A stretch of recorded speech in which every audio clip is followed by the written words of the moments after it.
I'm your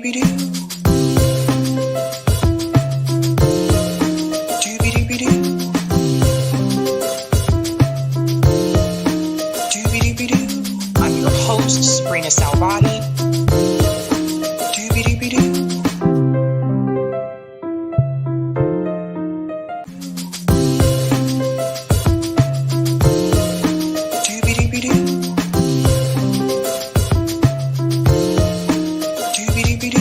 I'm your host, sabrinasalvati.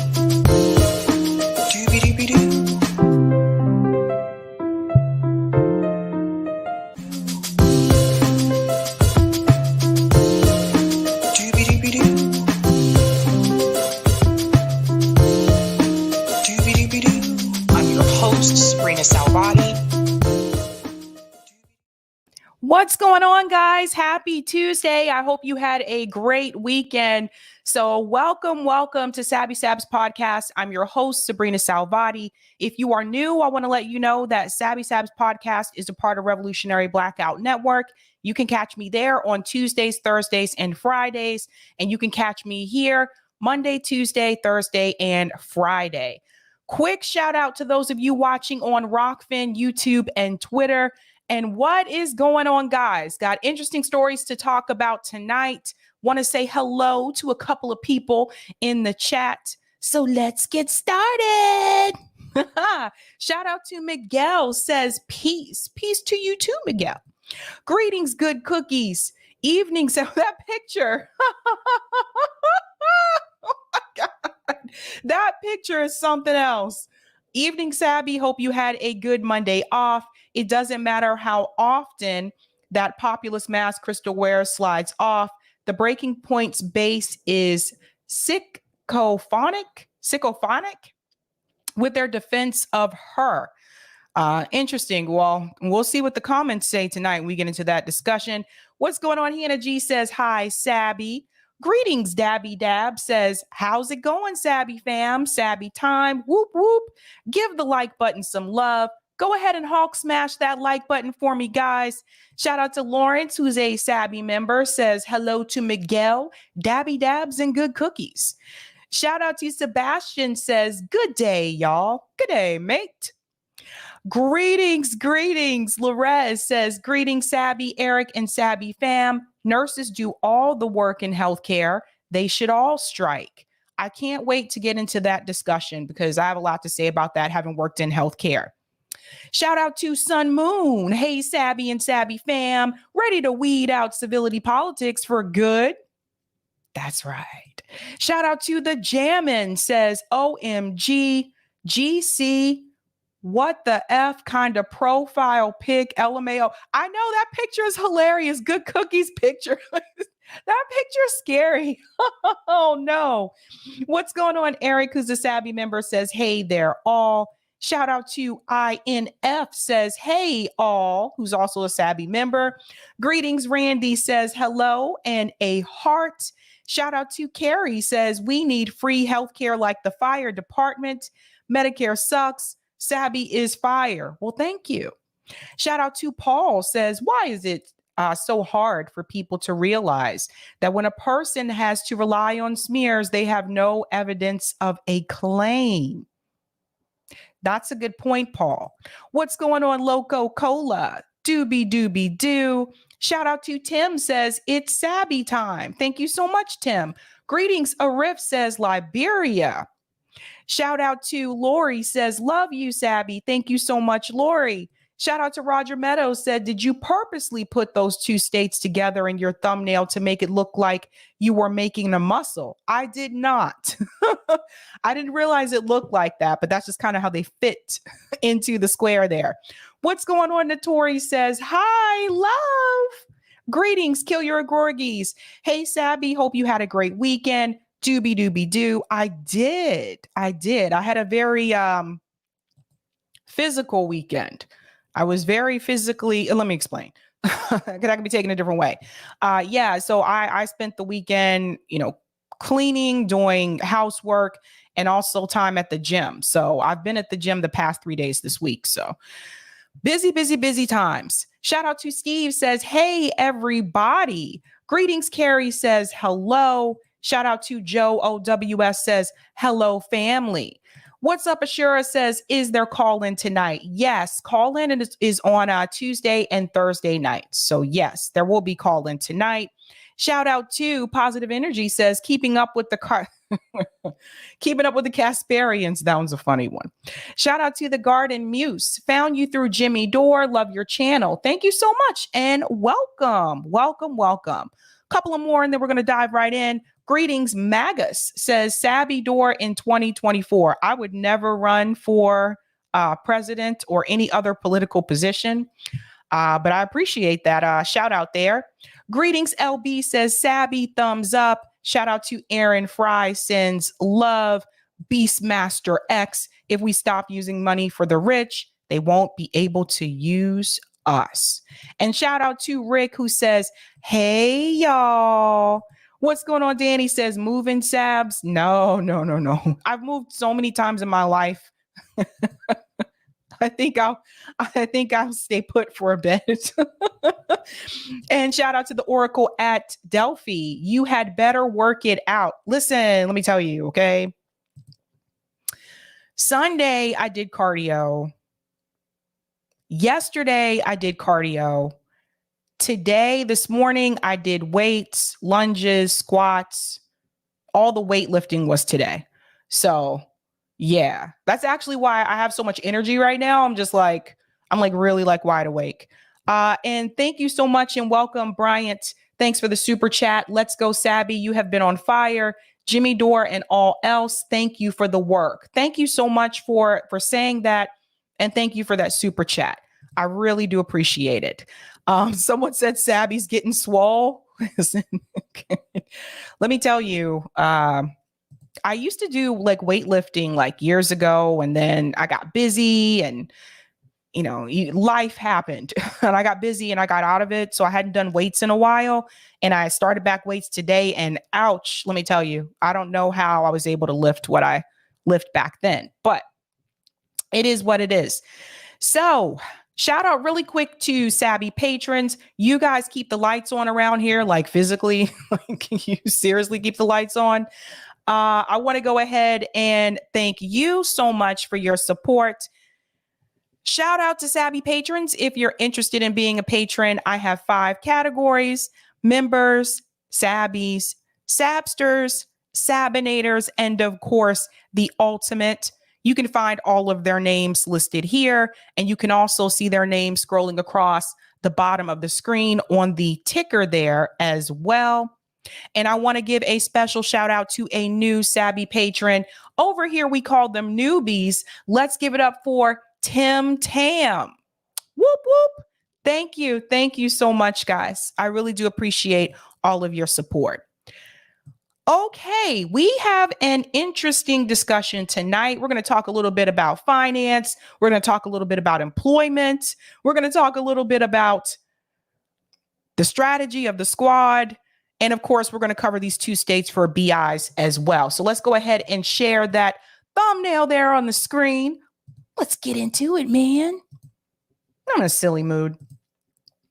Okay, tonight we are discussing Crystal and Sauger, GOP false rebellion.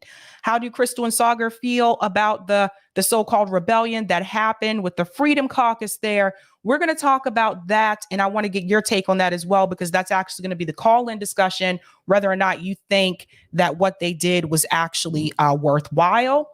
We're also going to discuss Richard Wolff is pushing back on Wells Fargo. Now, he has some things to tell you about Wells Fargo, just another bank that has had plenty of corruption, and they are now facing a lawsuit. We're going to get into that, and we're going to make the connection with finance altogether and how it affects government.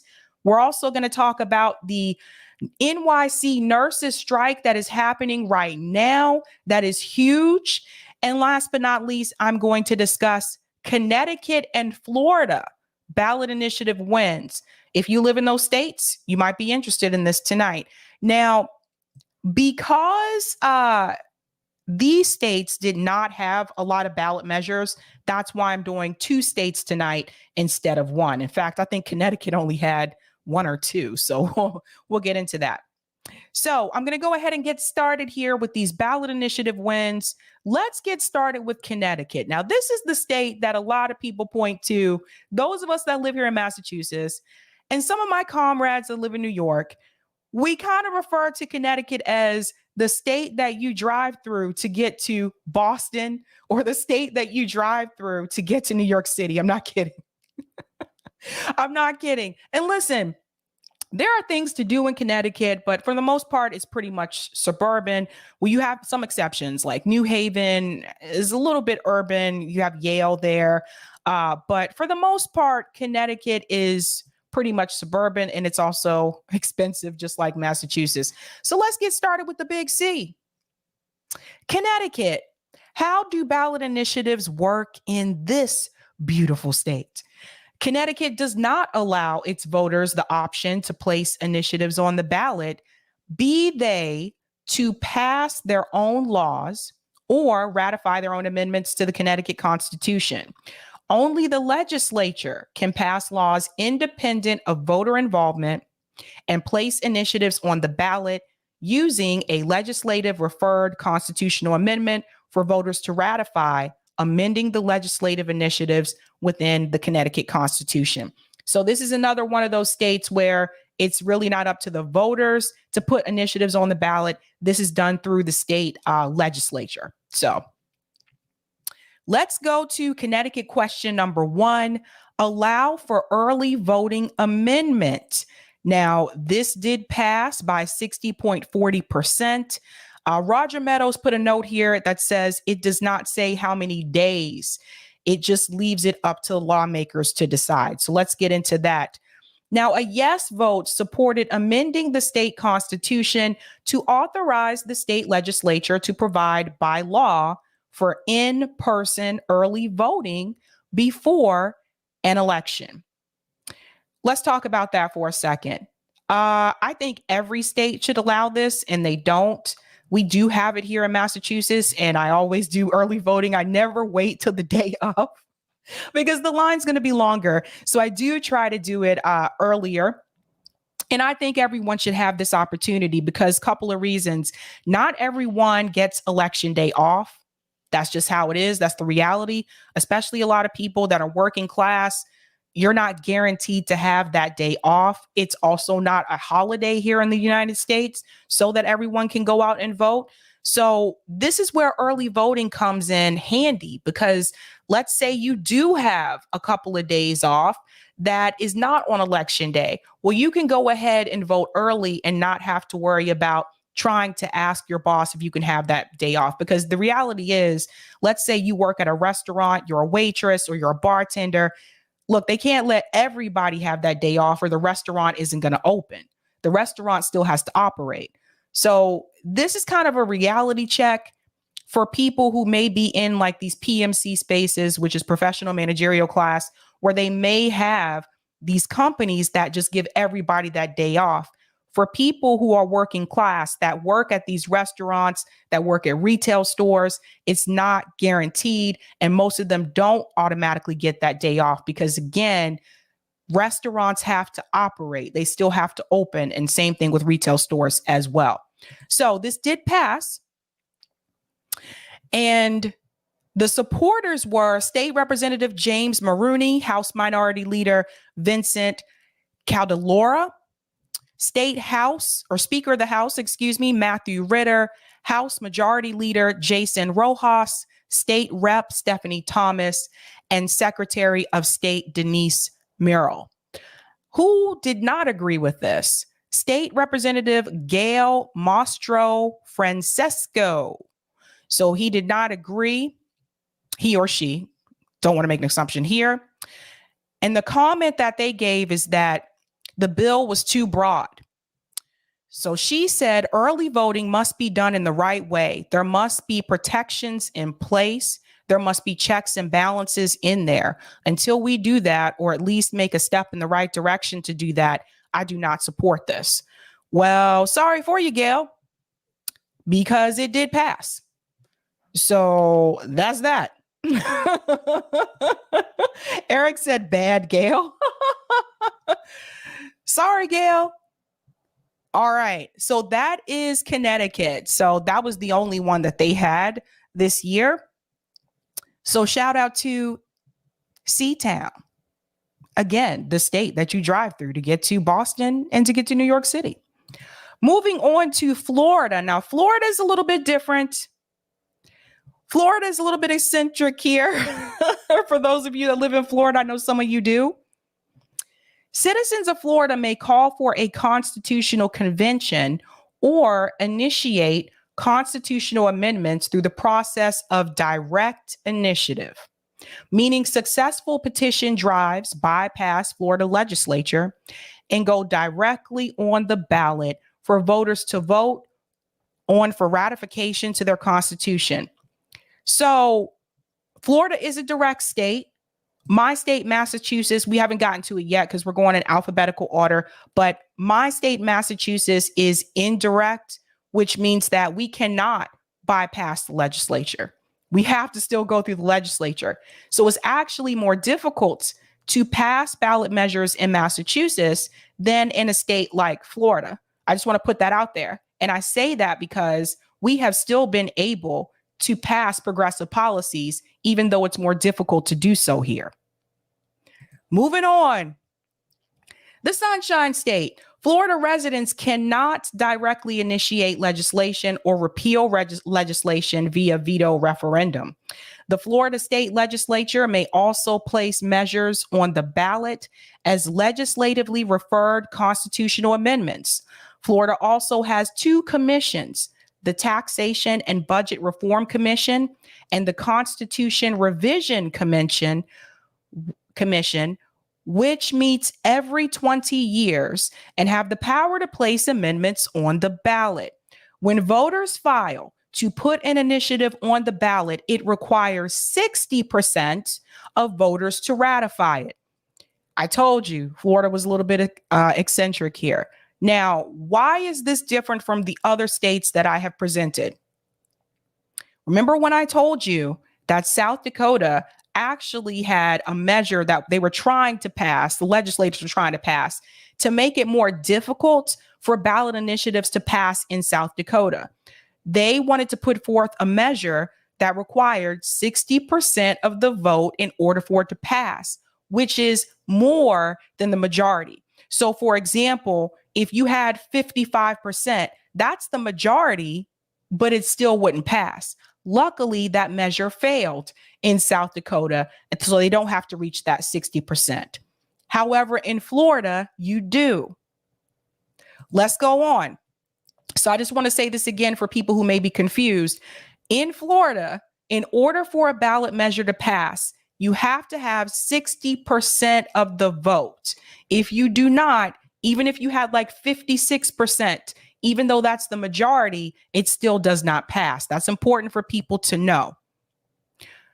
When the Florida legislature wishes to put a constitutional amendment before voters on the ballot using a legislatively referred constitutional amendment, a 60% vote is required in both chambers of the Florida legislature. So that's another thing that can make it a little bit more difficult there.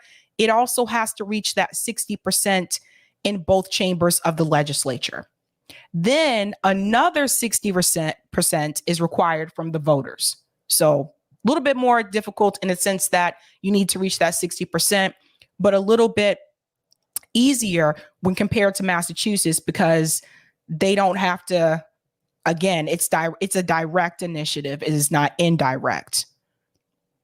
Here's a note here from Roger Meadows. No initiatives filed by the voters made it on the 2022 ballot.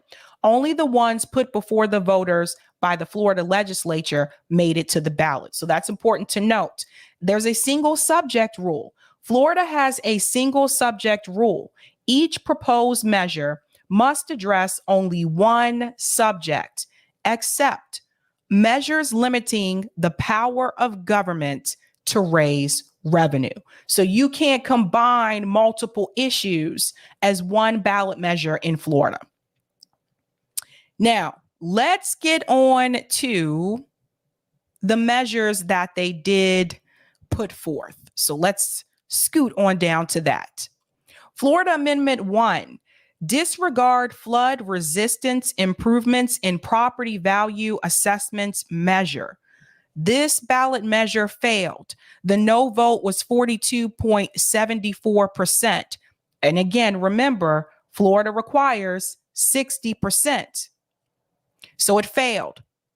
A yes vote supported authorizing the state legislature to pass laws prohibiting flood resistant improvements to a home from being taken into consideration when determining a property's assessed value for property tax purposes. Here's a note here from Roger. In other words, no property tax increase for making needed home improvements that would make your home/property more flood resistance. Florida is also known to some as the hurricane state. Let's face it, they do get hit every year with hurricanes, but people that live there, they know that. They know these hurricanes are coming every year. What they're trying to tell you here is that if you were to, let's say there was a hurricane, and let's say your property had some type of damage from the hurricane, then you make home improvements to make your house better, to fix some of the damage that may have been done. And sometimes that can be flood damage, right? So I'm gonna go ahead and tell you, if you move to Florida, maybe you should get some flood insurance. I'm just gonna tell you, just be real. My friend lost their home last year because of flooding. Any repairs that you make to your home or your property, what they're trying to say here is that that is not going to increase your property tax. No property tax increase for making those improvements. So that's important to note. In Florida, property tax rates are set by counties, school districts, cities, and special districts. Homes in Florida are assessed at just value, which is market value, minus the homestead exemption. Every primary residence is eligible for a $25,000 homestead exemption. Another $25,000 homestead exemption is applied to homesteads that have assessed value of more than $50K up to $75K. The homestead exemption reduces the taxable value of a property. So that's important to note there. Again, when you live in these states or these cities that have flood zones, when you move into those homes and the insurance companies come by, they usually send a representative and ask you, would you like to purchase flood insurance for your home? Say yes. Say yes, because like I said, like I've known people that have turned that down and they said, I'm not going to be put in that situation. And then they get hit with a hurricane and they have flood damage and they're kind of screwed. So just an FYI. We'll see if I have time to go to the video. Who supported it? State Representative Linda Cheney and Florida House Speaker Chris Sprouls. And who was opposed? The Brevard County Democratic Party, Lake County Democratic Party, Marion County Democratic Party, Orange County Democratic Party, Seminole County, Sumter County, Volusia County is here twice for some reason, but Democratic Party for those counties were opposed. Now, Roger put a note here and said, just keep in mind that the majority of voters wanted this at 57 to 58%. But because Florida can only pass amendments and not laws, plus cross the 60% threshold to amend it, didn't pass. Seeing that Florida is a no income tax state, like a child who has moved out, who no longer has the safety net of their parents to depend on, and therefore must work on increasing their personal income. States like Florida are the parent and the municipalities are the child who has moved out. So they are solely dependent on that property tax to fund their municipal government. Therefore, municipalities and states with no state income tax should charter public banks. And this goes back to taxes, because there are states, Florida isn't the only one. There are states like Florida, Tennessee is another one that doesn't have a state income tax, but they have to make up for that somewhere, right? So for Florida, it's the property tax. Roger Meadows has a good point here about having a public bank. You could get more of these measures passed when people say, where's the money going to come from? How are you going to pay for it? We don't want to tax the people more. You wouldn't have to worry about that if you had a public bank. Let's go to the second one here. Florida Amendment 2 abolished the Constitution Revision Commission measure. This also failed. The no vote was 46.13%. A yes vote supported abolishing the Florida Constitution Revision Commission, a 37-member commission that meets 20 years to propose changes to the state's constitution and refer them to the statewide ballot for voter approval or rejection. This is interesting.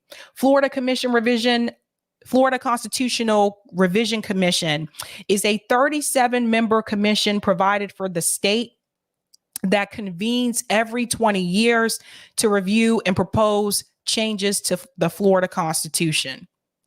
The CRC refers constitutional amendments directly to the ballot for a public vote, which makes the commission unique amongst the states.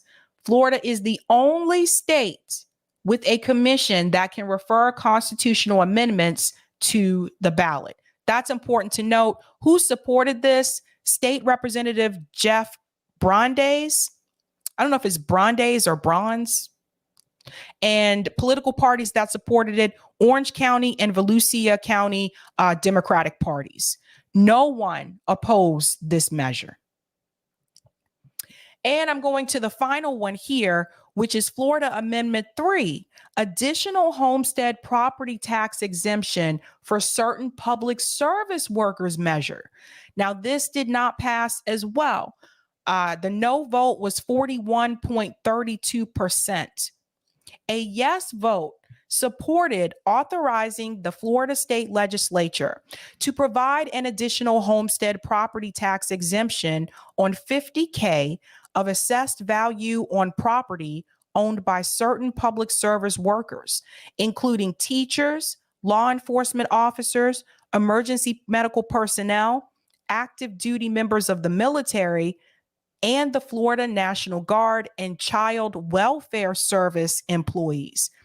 The amendment would have authorized the Florida State Legislature to provide an additional homestead property tax exemption of $50,000 on the assessed value between $100,000 and $150,000, exempting that amount from all taxes other than school district taxes for property owned by certain public service workers.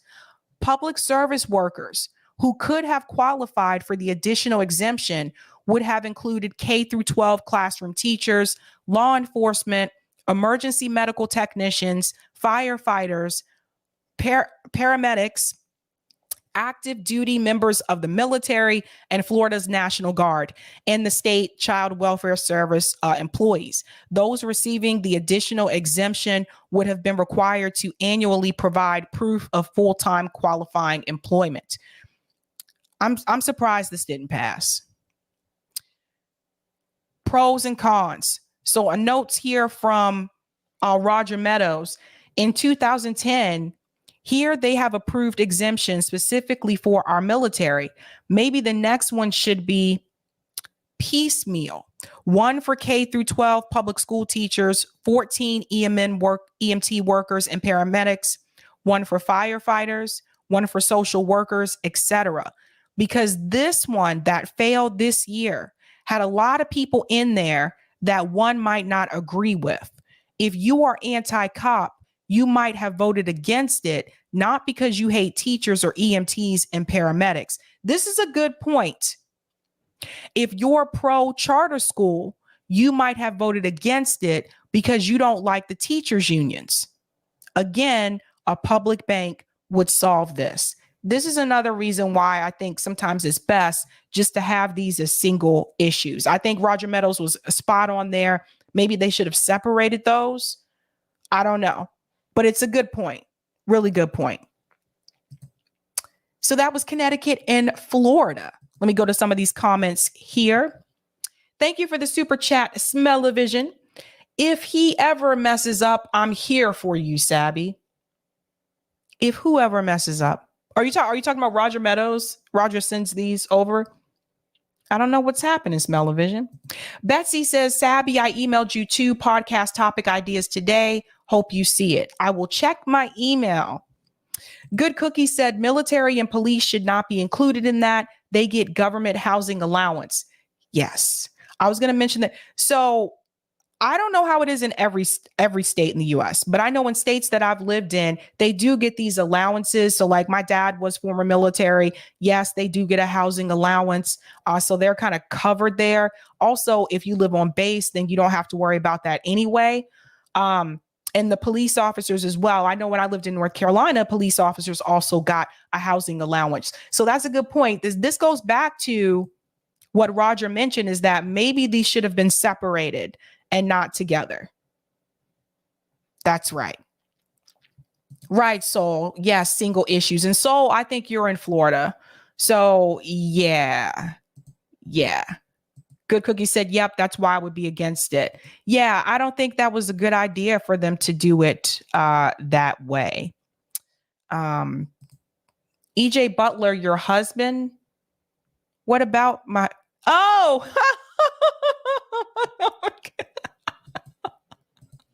Oh man, what's happening here? All right, let's go. Let's get to our next story. I have nothing to say. I don't know what else to say. All right, we have been talking a lot about the workers, I would say the past couple of months, with all of the strikes that have been happening in the United States and actually globally. We've been talking about the strikes happening in the UK as well, which shout out to the people in the UK. They're doing the damn thing. I kind of feel like they're having like a soft general strike, so to speak, because they have multiple companies working together, different industries like striking together in solidarity.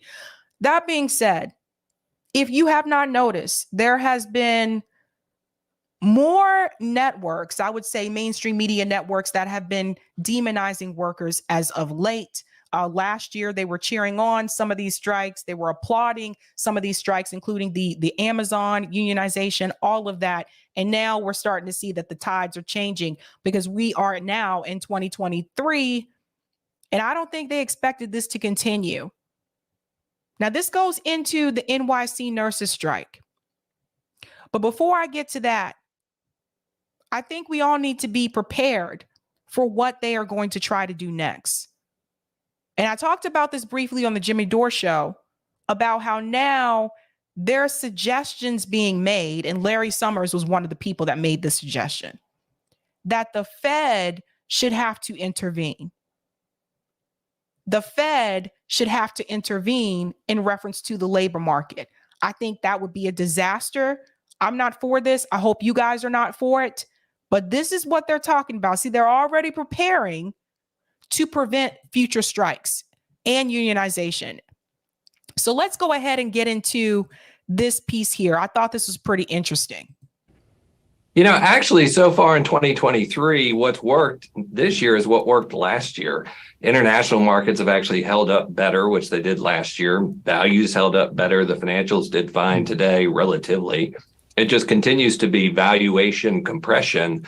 I mean, the challenge for this year is that nobody really knows, right? So I think the high end of the S&P targets is like 5,000. The low end is 3,000. So on any given day, the market's just waiting for a report from the Fed on earnings, and we're only going to, average hourly earnings on wages, and we're only going to get 12 of those this year. So there are going to be 12 data points this year that matter, and in between those, we'll just fluctuate back and forth. Anthony David says nobody knows. We trust in you to know. Are we going to continue this type of action? What do you see as a potential low for the S&P? Well, for sure, David is right. No one knows for sure. I think the S&P could go down another 20 or 30% from here, which then puts us in that 3,000 range that we're talking about as well, that David has suggested. So I don't think there's anything unrealistic about that at all. It's all going to boil down to what the Federal Reserve does, and the Federal Reserve is all going to boil down to what interest rates, what inflation does, and inflation is going to boil down what happens to the unemployment number. It's the unemployment number right now that is keeping everything at bay. It's keeping inflation high. It's keeping the Federal Reserve on a very aggressive path. They've told us that they're going to keep raising rates. The challenge, though, is that when you're when you have your foot on the gas and you're coming up to traffic and you see some brake lights start to get on, you want to take your foot off the gas. You want to act with a little bit of caution. You want to approach a traffic cautiously, slowly, looking around, and you don't want to keep your foot on the gas because you're going to crash into the cars in front of you if you're not cautious. And they had they kept their foot off the gas too long at the beginning of the inflation cycle, and they didn't catch up to speed. All the cars were passing them, and now the cars are slowing down. And as they're approaching, they're keeping their foot on the gas. I'm just afraid that they're going to drive this economy into a recession that's going to be much deeper, much longer than it needs to be. They need to ease off the gas and just look at what's happening with inflation. Inflation has already started to slow down, but they need to take a look at that, take a pause, to coast a little bit before continuing to press down on that gas pedal. David, how aggressive do you expect the Fed to be this year? And talking about Anthony's point, easing up a bit, when exactly do you expect that to actually happen? Here we go. I mean, we got a big data point today that people glossed over, which was Bullard sort of softening a little bit, and he's been an ultra hawk. What freaks out the Fed is inflation, right? We topped out at the CPI at 9%. Now we're at 7%. But during that period of time, over the last 6 months, wage inflation's gone nowhere. So to get the average hourly earnings percentage down from 5% where it is today to 3% or less where they're comfortable is going to require 2 million people to lose their jobs, right? So the sooner, let me say it this way. Last year, it was the Fed versus the markets, right? They needed valuations to come down. They wanted equities to go down. They wanted bonds to go down. They wanted housing prices to go down. They got that. This year, it's going to be the Fed versus employers. And what the Fed has told employers is we're not going to stop until you fire 2 million people. So that piece right there. So the Fed apparently has told employers, we're not going to stop until you fire 2 million people. But according to Joe Biden, the economy is doing great. The unemployment rate is great. Record low numbers. 2 million people. A friend of mine just got laid off today, by the way. She works in healthcare. Let's go on.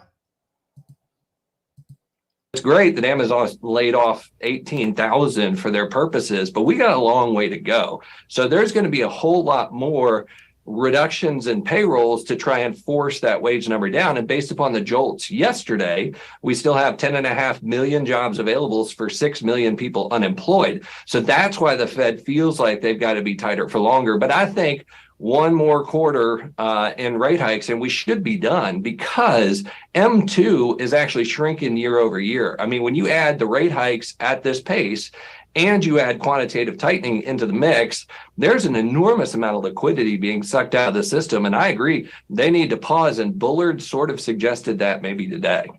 Sounds as though, Anthony. Did you guys notice that he just applauded the Fed telling employers to fire more people? Now, he mentioned Amazon. Amazon laid off. He's like, they had laid off like 18,000 people. And the way he said it, as though it was no big deal. They laid off 18,000 people. Yeah, but we need to do more. More people need to be fired. No empathy at all. Where are all those people supposed to go? It's just, this is how little they care about the workers. How little they care about the workers. We're still going to have no cuts until 2024, and somewhere a terminal rate between 5 and 5.5. Is that what you think they'll do? Yeah, I do. I think that I'd love for David to be right. I would love for them to just have one more and then pause. The forecasts that I've read have said that it's going to take us to 5.5%, which then means they're going to have to go another 1 or 1.5% from here, where we are. So the reality is that as much as I'd love for them to pause, I don't think that they're going to. And that unemployment number, until we can get back down to where there's only 1.2 jobs available to every worker, like we were pre-COVID, they're going to keep their foot on the gas. Right now, there's one. Let's look at this really quick. That's right, Colin, the sin of capitalism, y'all. Let's look at this really quick. The unemployment rate. So here we are in 2020. Obviously, that spike there was due to the pandemic. That's part of the reason why it spiked that high. And it started to go down. And what you do have to remember is that in 2022, last year in September, wait, was that last September or the year before? Shoot, I forget. It was either last year or the year before. It might have been the year before when they actually kicked people off of unemployment. That was when Joe Biden did that on Labor Day. I remember that happening. And that was part of the reason why the unemployment rate went down so low. But you would never hear them admit that. Pramila Jayapal won't admit that. Ro Khanna won't admit that. Joe Biden won't admit that. They'll just say Biden has been doing great because he has record low unemployment numbers, and totally leave out the fact that he kicked all those people off during unemployment, or kicked all those people off on Labor Day. They would totally leave that out. But if you were to look back, you would even see, going back to 2011, the unemployment numbers were higher.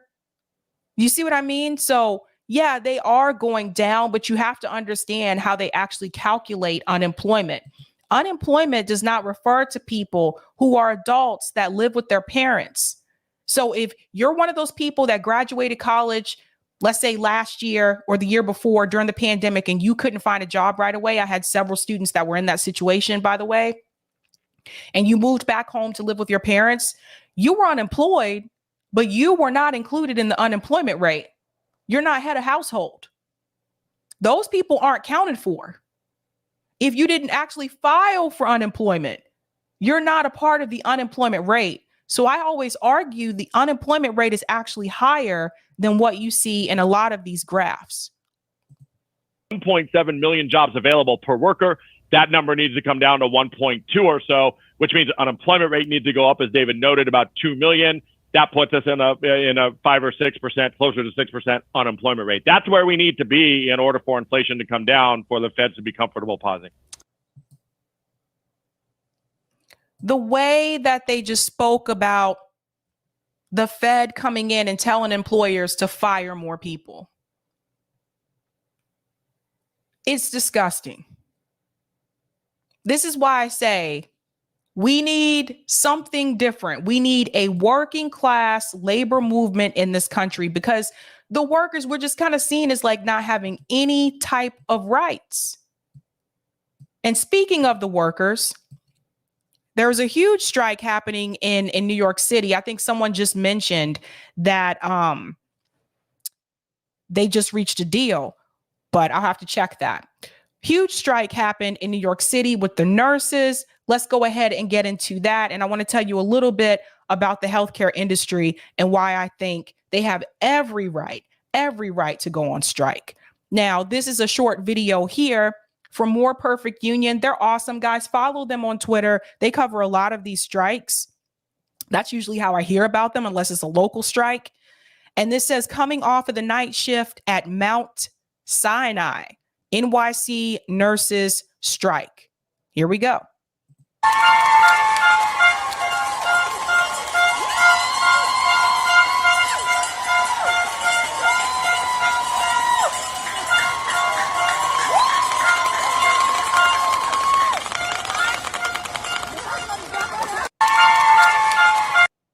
All right, so that was kind of like their announcement there. But what people have been wondering is like, why are they going on strike, right? Like, why is this happening? Sometimes there's this impression that it's always about wages. That's not necessarily the case. For those who have worked in the healthcare industry, especially if you've been a nurse or if you've been a CNA, certified nursing assistant, you know just how long you're on your feet, how many patients you have to deal with throughout the day or one shift. So when people come to me with this statement and they say that, well, these nurses, they work 3 days and then they get 4 days off. Okay, you should shadow some of those nurses on those 3 days that they work, and you can see what they're dealing with. They put up with a lot, dealing with a lot of patients throughout the day. And I think it's important that people understand that, yes, we do need people in the healthcare industry. And yes, people do get sick all the time. So it is important that you have medical facility staffed. But if you don't want to deal with that issue, then you need to make sure that nurses, and I say nurses because we don't see the doctors going on strike.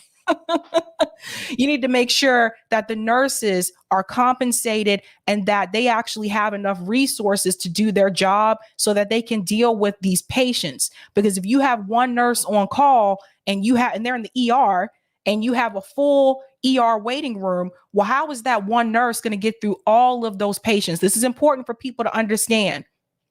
Now, Case Study QB, he clipped this. Shout out to Case for this as well. It was over 7,000 nurses in New York City that went on strike. More power to them. Power to the labor movement. And I want you to hear this discussion on CNN because they explain exactly why they were going on strike in the first place. And again, it's not because of the wages. Listen to this. Happening right now, more than 7,000 nurses in New York are on strike after negotiations with two of the city's largest hospitals there failed. Tentative deals have been reached in recent days covering nurses at several other hospitals in the area. Talks with Mount Sinai Hospital on the Upper East Side of Manhattan and at 3 locations of the Montefiore Medical Center in the Bronx, though, failed overnight. Joining us now is Nancy Hagans, president of the New York State Nurses Association. Nancy, good to see you this morning. So, Mount Sinai is saying here that union leadership walked out of the negotiations overnight. They said they proposed a 19.1% wage increase, which a number of other hospitals agreed to. What more do you need this morning, Nancy, to end this strike? Notice how she framed that. Notice how she framed it. This piece right here. Mount Sinai is saying here that union leadership walked out of the negotiations overnight. They said they proposed a 19.1% wage increase, which a number of other hospitals agreed to. What more do you need this morning, Nancy, to end? What more do you need this morning, Nancy? Look, they were for the wage increase. Union leaders walked out. What else do you need, Nancy? How dare you ask for more, Nancy? Shouldn't you just be satisfied with the wage increase? How dare you ask for more? Let's go back in. This strike. Good morning. Thank you for having me. From the beginning of a negotiation, it was never about wages. It was always about safe patient care. And Mount Sinai know that what we need from them is proper nurse to patient ratios, is proper enforcement for staffing. And it's really something to hear that all they focus on is wages. Okay, that piece right there, all they focus on is wages. Let's look at what they're asking for. Increase base salary by 19.1% over 3 years. Again, we have to, for some people saying like, oh, that's too much. This is New York City, and you have to remember just how expensive it is to live in New York City. So just keep that in mind. 2, improve staffing levels. Do you have enough nurses hired? And 3, retain healthcare benefits. Now, you notice the commentator didn't mention anything about those other 2 points. She only brought up the wages. Healthcare is one of the things that they're asking to keep. Retain it. This is another reason why we need Medicare for all, or we need a nationalized healthcare system so that your healthcare is not attached to your employer. And it's not just them. There have been other employees that have gone on strike over the past year and a half that had this same issue. One of the Kellogg's workers came to our General Strike Summit at RBN. Actually, he came back again after that too. Tyler, he was one of the union reps. Tyler came on and he said one of the things that they were asking for was, again, to retain their health care benefits. So you have some of these employers that are trying to decrease the amount of health care benefits that their employees get. This is the problem with having your health insurance attached to your job. They can change the plan. They can change the health insurance company. I had no say so over what my employer does with my health insurance. Not at all. They can increase the premium. What can you do about it? So this piece is very important. Improve staffing levels. Oftentimes, there are shortages. There are not enough nurses, and there are too many patients. So you may have nurses working around the clock because they don't have enough people staffed. That's another issue. It's not just an issue now. It was an issue during the pandemic, especially here in Boston. And we were shut down. So it was an issue during the pandemic, but it's been an issue before the pandemic. You don't have enough people employed. And what's really interesting to me, because I have several friends that are nurses that went into the healthcare field. I worked in healthcare, but I worked on the finance side of things.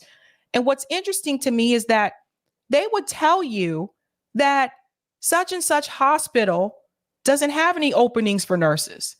This is particularly true in a state like North Carolina. They say that North Carolina is oversaturated with nurses. We don't have any open positions.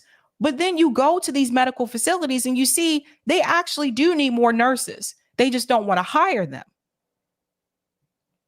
Let's go back in. As nurses, when we go to work, we want to provide safe, quality care to our patients. At this stage, we do not have that commitment from Mount Sinai Medical Center as well as Montefiore Medical Center. That is one of the reasons that we are where we are right now. You mentioned the nurse to patient ratio, which we know is crucial to these negotiations. The number of vacancies, as we understand it, have been high throughout the pandemic, going back 2-3 years now. And I wonder, is it difficult to fill these positions? Is that one of the issues? Well, that is our concern. Our concern, we would like to have a fair contract where we could really attract and retain great nurses. If you have to go to work in a condition where on a daily that you have to work short, you are asked to care for 20 patients in the emergency room where the ratio should be 3. So a lot of our nurses have walked away from the. Did you hear what she just said? You may have 20 patients in the emergency room and the ratio is supposed to be 3. So 3 patients to 1 nurse. So just imagine that. That's crazy, right? Notice that she mentioned we want to provide safe care for our patients. So I don't know if any of you have been at the Mount Sinai Hospital in New York City, but they're just letting you know they're not providing safe care for the patients. They're not able to because they're understaffed. So that is a problem. Big one. Let's go on.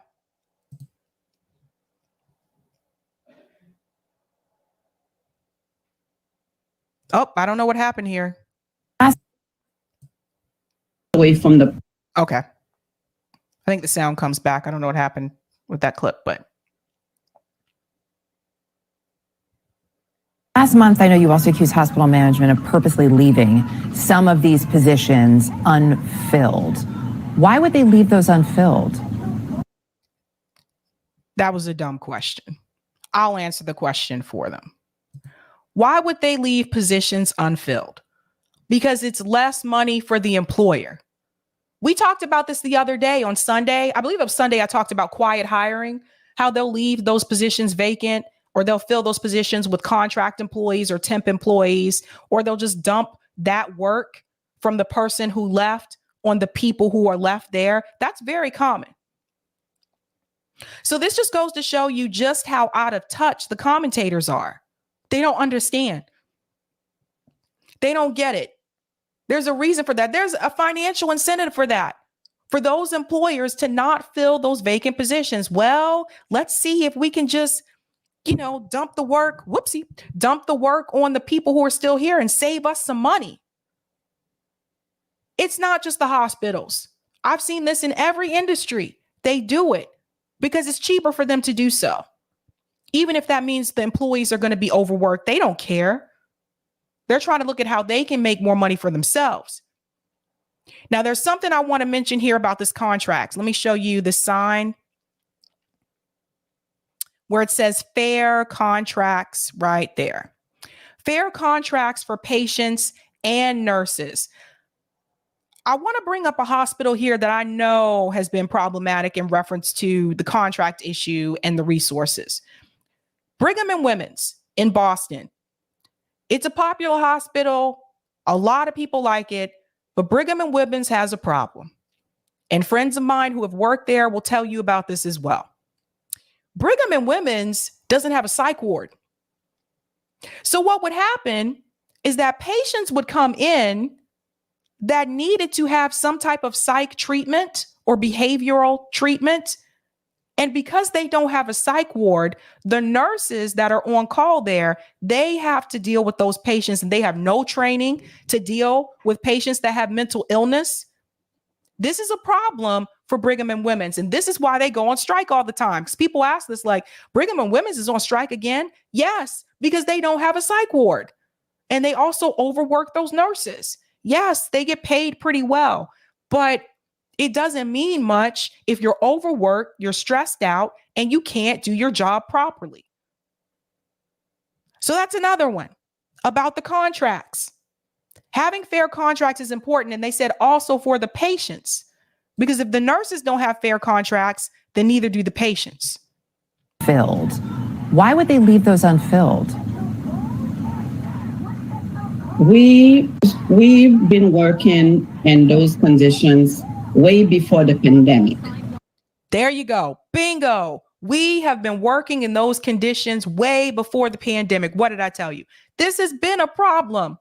It's just that when the pandemic happened, it opened people's eyes to it more. But this has been an ongoing issue.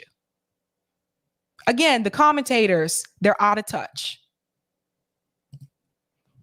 And after the pandemic, management decided to freeze a lot of these positions when they never posted the position. You look at a place at Montefiore Medical Center, they have over 710 positions open.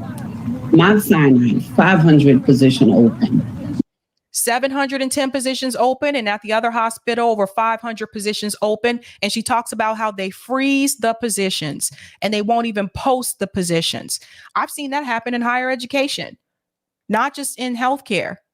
Every time an employee leaves and you don't fill that spot, let's say these nurses at Mount Sinai are making roughly about $85,000 a year. That's another $85,000 that the employer doesn't have to pay to an employee. Let's say 100 people leave. Do the math. She said 700. Who's my math people in the chat? 710 positions open that were frozen times 85,000. Let me see if I can do it before you guys. Some of you in the chat are math whiz because I know this. You've done this before. $85,000. $85,000. 710 positions. Whew. That's insane. You beat me to it. I told you. I said you guys are math whizzes. Eric said about 60 million. Sun Moon, 60 million. I'm giving everybody their props. 60 million. Rozelle the Great. Soul, 60 million. Yeah. You see how much money that is? They know what they're doing. They know what they're doing. Elizabeth said, if you think hospitals are bad, you'll be forever changed if you see how our most vulnerable, like the elderly, are cared for in a nursing home. I used to work in a skilled nursing facility. I totally hear you. Totally hear you.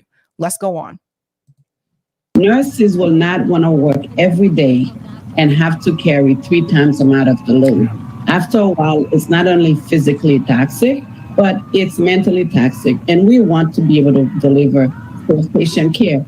And then meanwhile, this hospital made a lot of profits. The CEO of those 2 hospitals have made the 7-figure over the past couple of years. And boom, the CEOs have made 7 figures the past couple of years. Of course, it's always the people at the top that are getting paid bank, and the people underneath them are working more hours and they're getting paid less and they're getting more work dumped on them. They're exploited. If you are not at your best and you are experiencing burnout, burnout is real, and I've been there. Are you going to be able to give those patients 100%? No. And if you can't give those patients 100%, who suffers? The patient. Crazy What stuff. we're asking them is to invest in our communities, invest into the nurses, so we could deliver safe patient care to our patients. Our communities deserve better. New Yorkers deserve better. Here's the impact on the patients.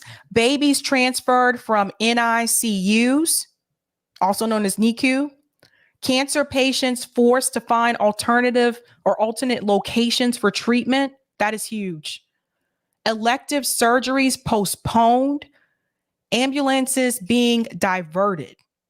This is what happens when you don't have enough people staffed at these medical facilities. This is a problem. Transferring a baby from NICU? Have any of you, if you have kids in the chat, have you ever had to go through this where your child was in NICU when they were born? That's dangerous. Taking them away from that. Cancer patients forced to find alternate locations for treatment. Where are they supposed to go if people have to get chemo? This is just elective surgeries postponed. What if you need it now? And of course, ambulance being diverted. In reference to the ambulance thing, did you guys know that some people are choosing not to take an ambulance to the emergency room and calling an Uber instead? You know why? Because that ambulance ride is hella expensive. Hella. Are you worried, for instance, right now we're showing a list of things that have to happen during this strike, including babies transferred from natal intensive care units. Cancer patients have to move to find their treatment elsewhere. Are you worried about the impact on patients while the strike continues?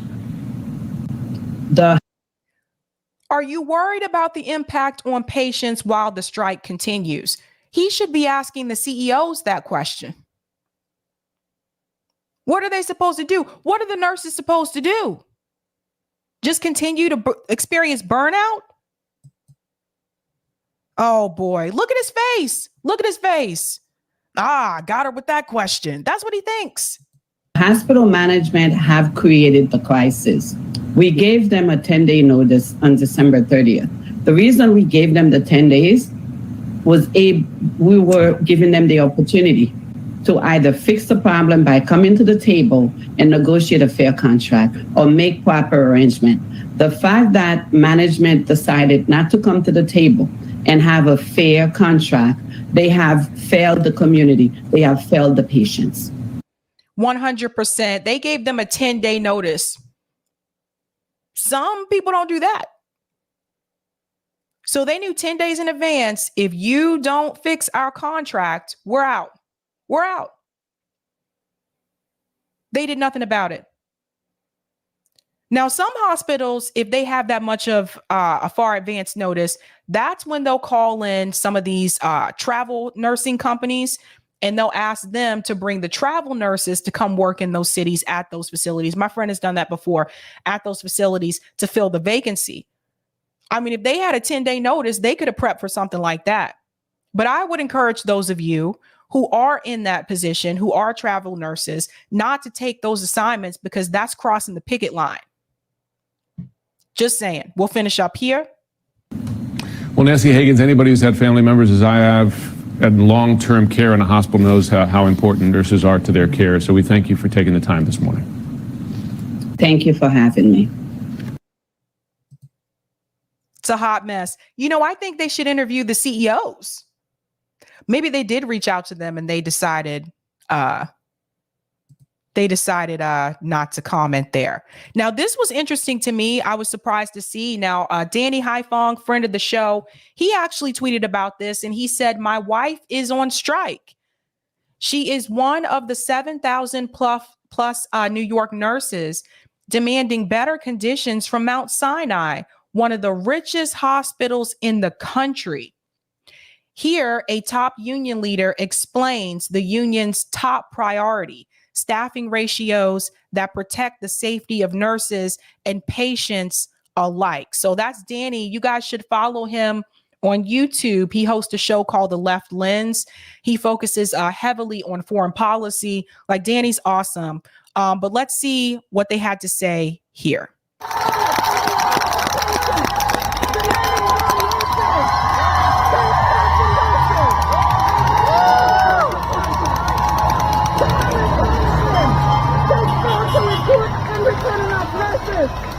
Northern Hospital has over 5 nursing vacancies.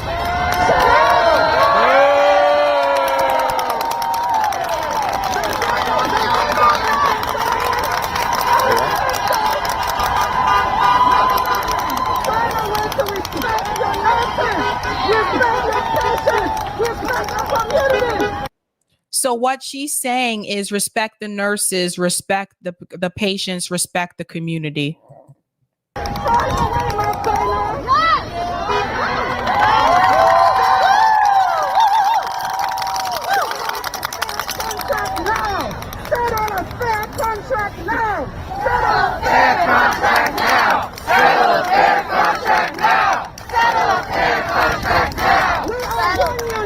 United to win.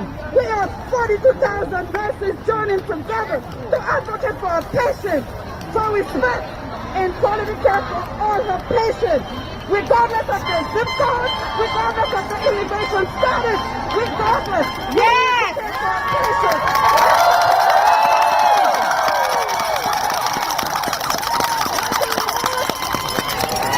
When do we want it? Now! What do we want? Say something!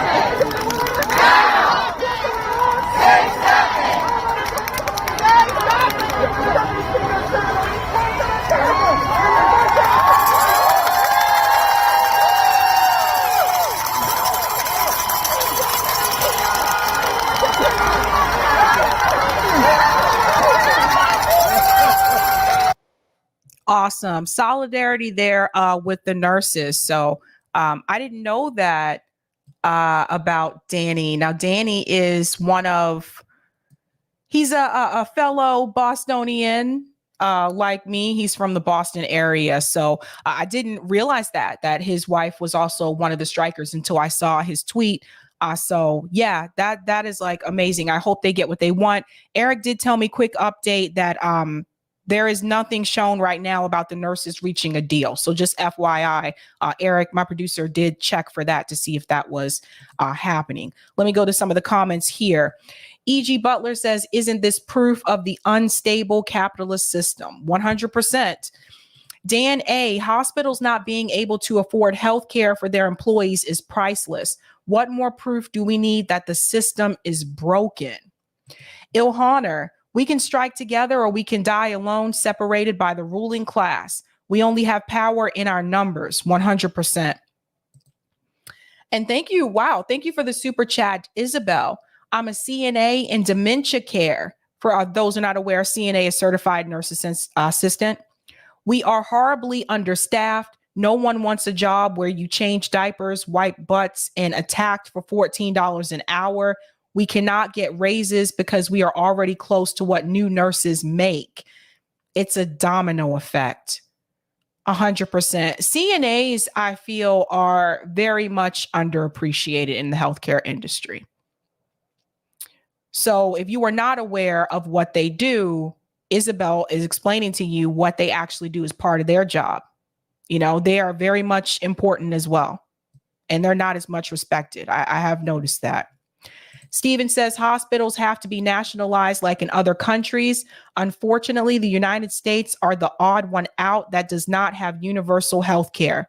100%. Elizabeth, as a new nurse, I had to care for 98 patients for a shift when the other nurse called in sick. One nurse to 98 patients. That's insane. Are you guys hearing what Elizabeth said? That's insane. 98 people?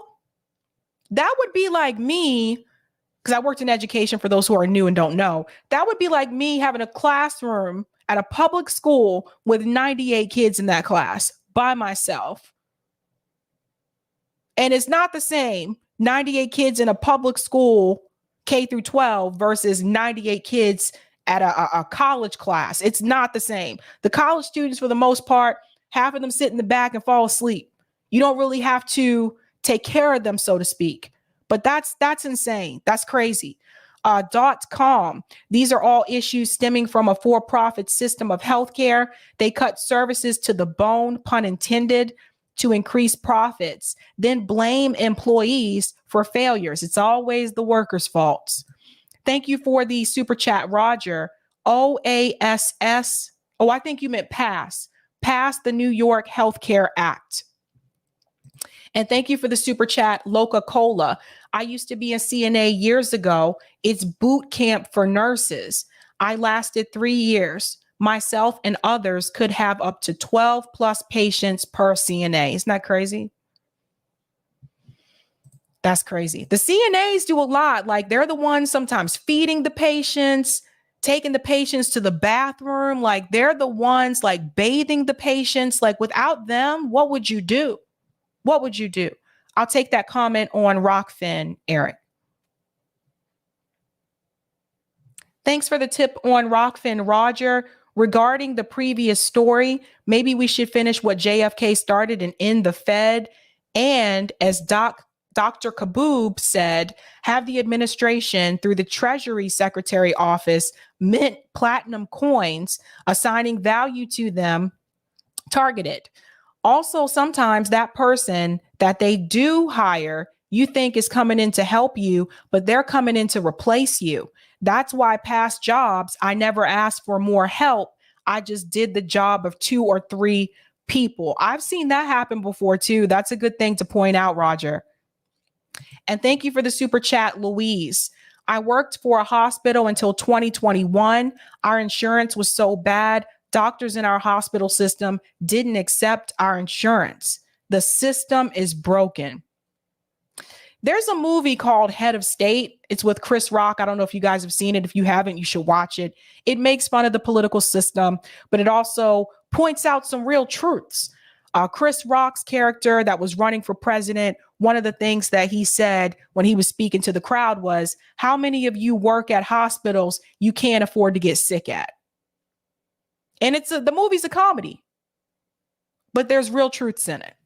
Real truths. All right, we are moving on to our next story here. Now, this is Professor Wolff. He is going to break down some issues here with Wells Fargo. Now, I know I have ragged on them quite a bit before in the past. They were one of the banks that was a part of the housing crisis, and they got away with it. And so I will continue to rag on banks like Wells Fargo. But Richard Wolff is going to point out something here about the fact that they have a $1.7 billion fine and the issue with having banks like Wells Fargo. And I'm going to connect that to an issue that happened back in 1907 with the banks that you may not be aware of, and why we should all be weary and concerned about the power of the banks. So let's go ahead and get started here with economic update. Democracy at work. Here we go. It's the Wells Fargo Bank. They just got fined $1.7 billion for many years of illegal acts. This time it was the Consumer Financial Protection Bureau. Okay, this is a bureau in Washington that the Republicans consistently try to prevent it from being formed, and close it down, and limit its budget.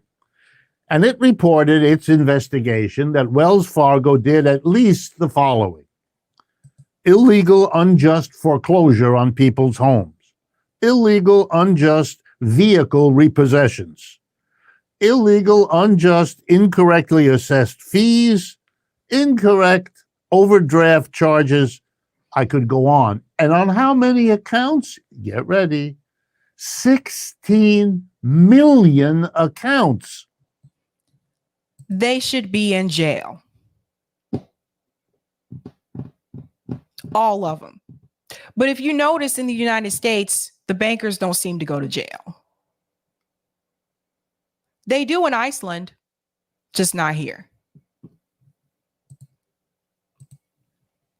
You know, it was just a few years ago in 2016. Some of you will surely remember Wells Fargo had to pay fines because they had created millions of fake accounts. Yep. They had pressured their clerks, given them bonuses and so on, and punishment if they didn't do it, for how many new accounts they could open. And then made it so easy that the employees figured it out. Here's how we create a lot of accounts and beef up our low salaries. So they did. Even the head of the Consumer Financial Protection Bureau allowed the following sentence to escape the mouth. This behavior is like, said this head of the Bureau, a rinse-repeat cycle. Yep. On a machine, a washing machine. The company does something illegal, makes a lot of money doing it, gets caught, gets a little slap on the wrist, pays a fine, looks big in the headlines, and then resumes doing that or something else like it, gets fined again. As long as there's a couple of 2 or 3 years between, maybe people will forget, maybe they won't pay much attention, maybe you can keep the PR low, maybe you can follow when you do this with a big advertising campaign talking about your company's help for the environment or for, you figured it out, you got the. And people will forget about it. Well, some people will, except for those that were affected, right? Why does this happen? You have to understand that the banks are very much protected. We're going to get into that piece after this clip. They're very much protected. Oftentimes, no accountability. If there is accountability, it's fines, just like Professor Wolff just said, right? They can afford to pay those fines. I know $1.7 billion sounds like a lot to us, but to Wells Fargo and the JP Morgans, they can afford to pay it. And I go back to, again, the 2008 housing crisis, when they allowed all those banks to get away with stealing people's homes. Wells Fargo was one of them. They weren't punished. Maybe a fine. And who was president at that point in time? That was President Barack Obama. When he had a decision to make to bail out the banks or to bail out the American people so that they don't lose their homes. And Barack Obama chose to bail out the banks. And this is why, till this day, banks like Wells Fargo continue to implement this type of fraud. And they continue to do so because they know they're not going to be held accountable except for a slap on the wrist, which is a fine for them. Whereas all these bankers should be in jail. And it should have happened during the 2008 housing crisis. They should have been thrown under the jail, as someone mentioned in the chat. No accountability. And all those people who lost their homes, where were they supposed to go? The fact that the president of the United States allowed the banks to come in and steal homes from elderly people, by the way, most of them were older people. A lot of them were African American. Most of them were African American elders, steal their homes and not give them their homes back and not stand up for the American people. This is the reason why we had an Occupy movement. The amount of corruption that the bankers get away with in this country is ridiculous. Picture. By the way, the name for all of this, mismanagement. The Wells Fargo Bank mismanaged. Well, I got a flash for all of us. Let's talk about mismanagement. This is how they can get away with things that we can't get away with. We can't get away with. If we mismanage funds, we're held accountable, whether it's our own bank account, whether it's a position that you have where you're dealing with accounts receivable or accounts payable. If you mismanage those funds, you are held accountable.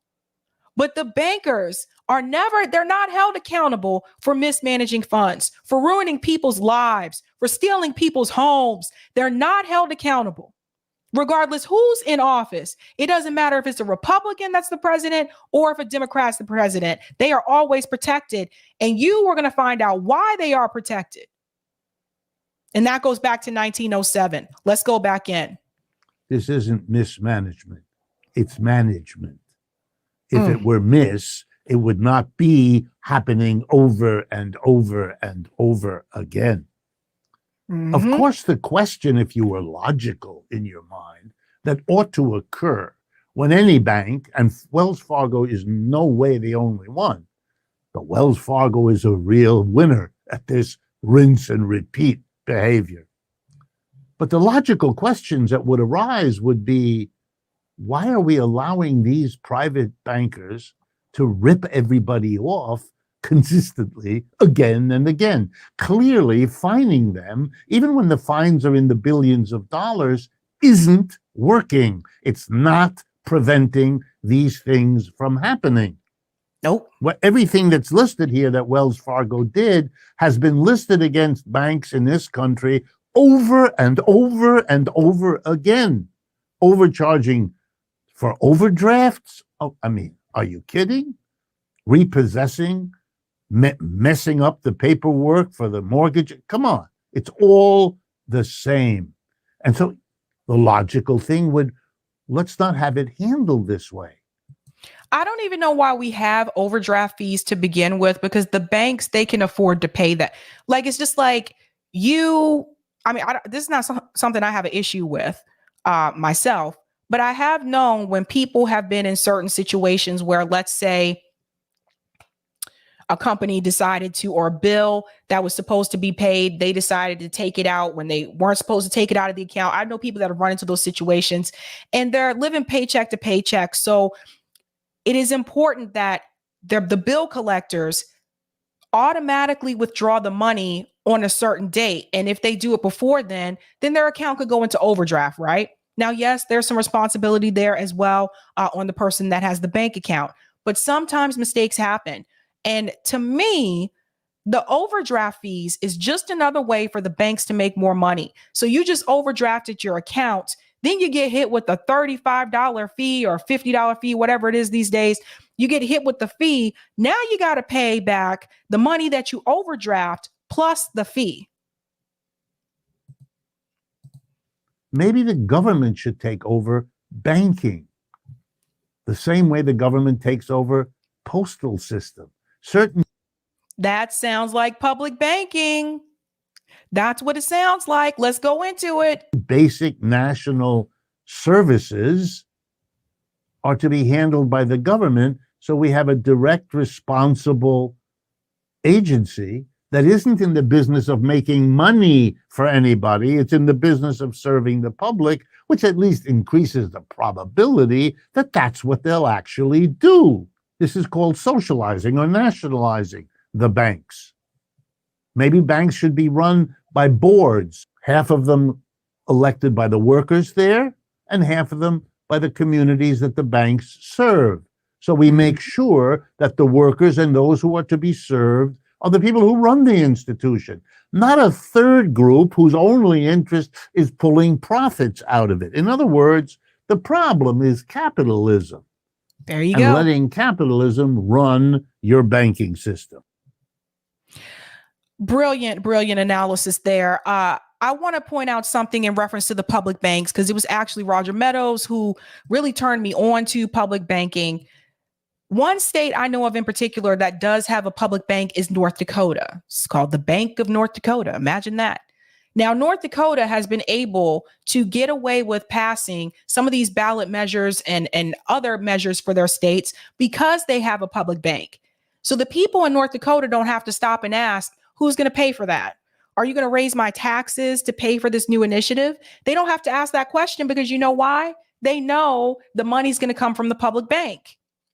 And this is a bank that is not there to make a profit. This is a bank that is there to serve the needs of the people. And this is why I say this: those of you who are in ballot initiative states, the next measure, if you don't already have one, the next measure you should fight for in your state is to get a public bank, so that people can stop asking that question.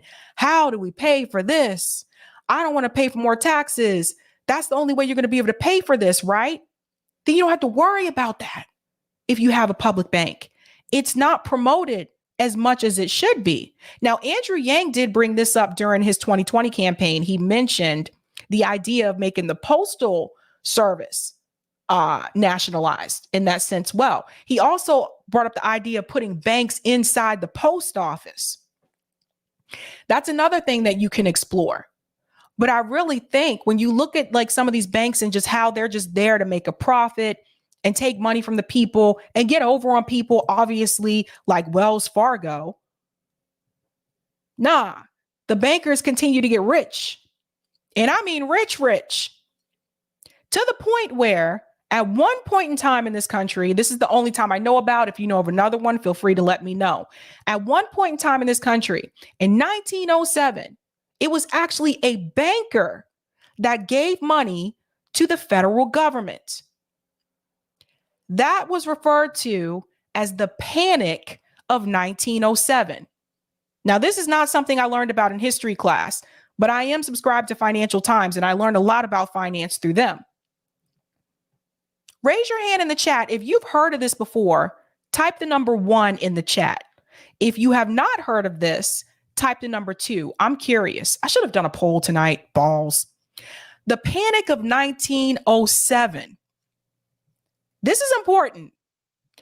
Also known, let me shrink this just a little bit. Also known as the Knickerbocker Crisis.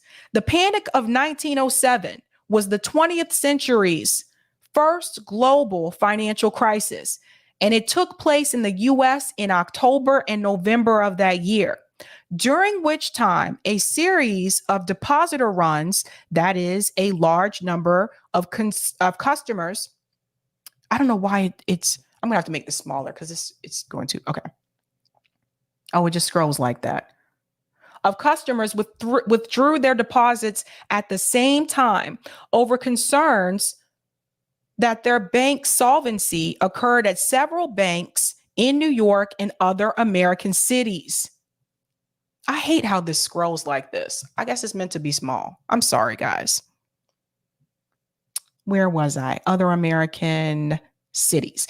And a crash at the New York Stock Exchange saw a near 50% decline from its previous year's peak. Indeed, the crisis was so severe that it deepened an already biting recession to a degree that has been surpassed only by the Great Depression since.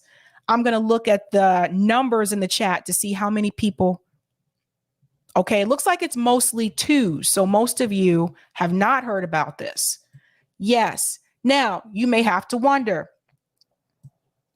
who saved the country or gave money to the government to get them out of this crisis?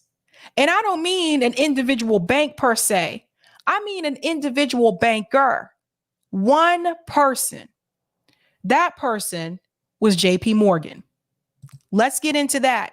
Again, the Panic of 1907, how JP Morgan took over Wall Street. This goes deep. This goes pretty deep. Let's get to that point here. The commonly known story of the Panic of 1907 is that in October of 1907, an attempt by F. Augustus Hines, an overzealous Wall Street banker, to corner the copper market led to a run on many major banks. The effects of the run caused a panic that reverberated throughout Wall Street, New York City, banks, and ultimately many of the U.S. banking and manufacturing industries. At the height of the panic, JP Morgan stepped in to aid the banking community and quell the massive drop in bank reserves and market collapse.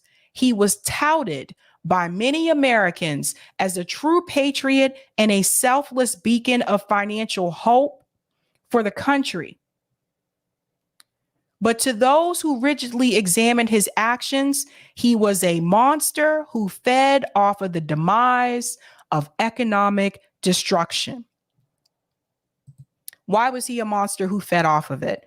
Because one of the things that he did is he forced some of the other banks that were facing crisis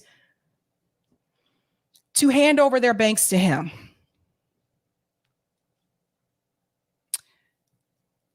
JP Morgan, the bank, we talked about them recently as well with their issue with Jeffrey Epstein, with lending money to him because the Attorney General of the Virgin Islands was trying to sue JP Morgan before she was fired, because of the fact that JP Morgan was well aware of where that money was going.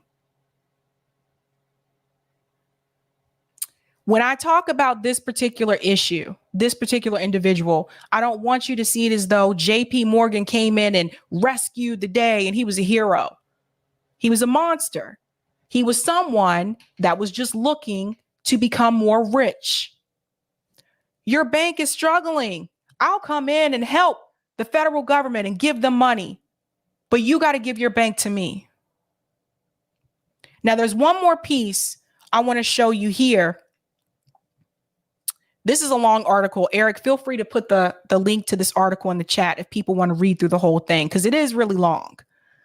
But there's another one I want to tell you about here. I think this is important to know. Let me get to that piece. Agriculture was also doing well in previous years. Crops were strong, and the whole country was enjoying prosperity, especially in the South and the West. Unemployment was very low, as manufacturers were on an industrial torrent, enabling them to pay very high wages. Everyone was happy. It is in these times when greed usually overtakes better judgment and disrupts what would undoubtedly be a time of sustained financial security. The forming of syndicates to underwrite the huge amount of new bond issues and the attempt to control the stock market under what became adverse conditions led to the mass sale of securities to pay off these Himalayan, European, and Wall Street loans, as well as the margin calls of the market. The commissions earned by these syndicates range from 2.5% to 10%, and JP Morgan and his sea of investment banks, trust companies, and railway and steel company interests were at the core of the bond underwriting and loan scramble.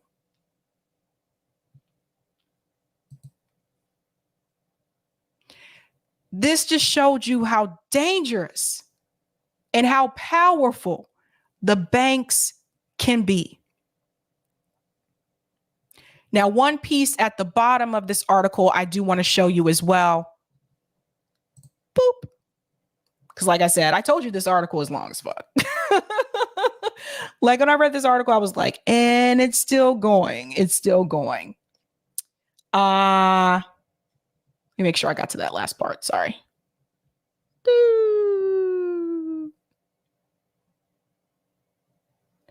What is clear in the exploration of this history is that the first decade of the 20th century saw economic upheavals in New York City drastically impact not only industries and economies across the country and the rest of the world, but also the reality that a small handful of financiers wielded an incredible amount of power in orchestrating these upheavals.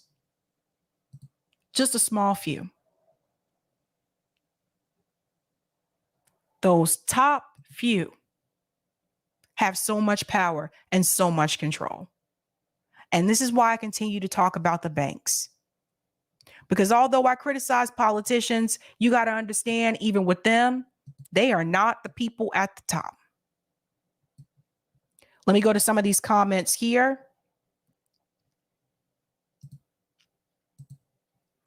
Betsy says, Sabby, I recommended that anyone in NYC show up to the nurses' strike. One of the most rewarding things I did in recent years was stand with the striking nurses at St. Vincent's in Worcester. And I think they were on strike for like 10 months, or actually it might have been a year.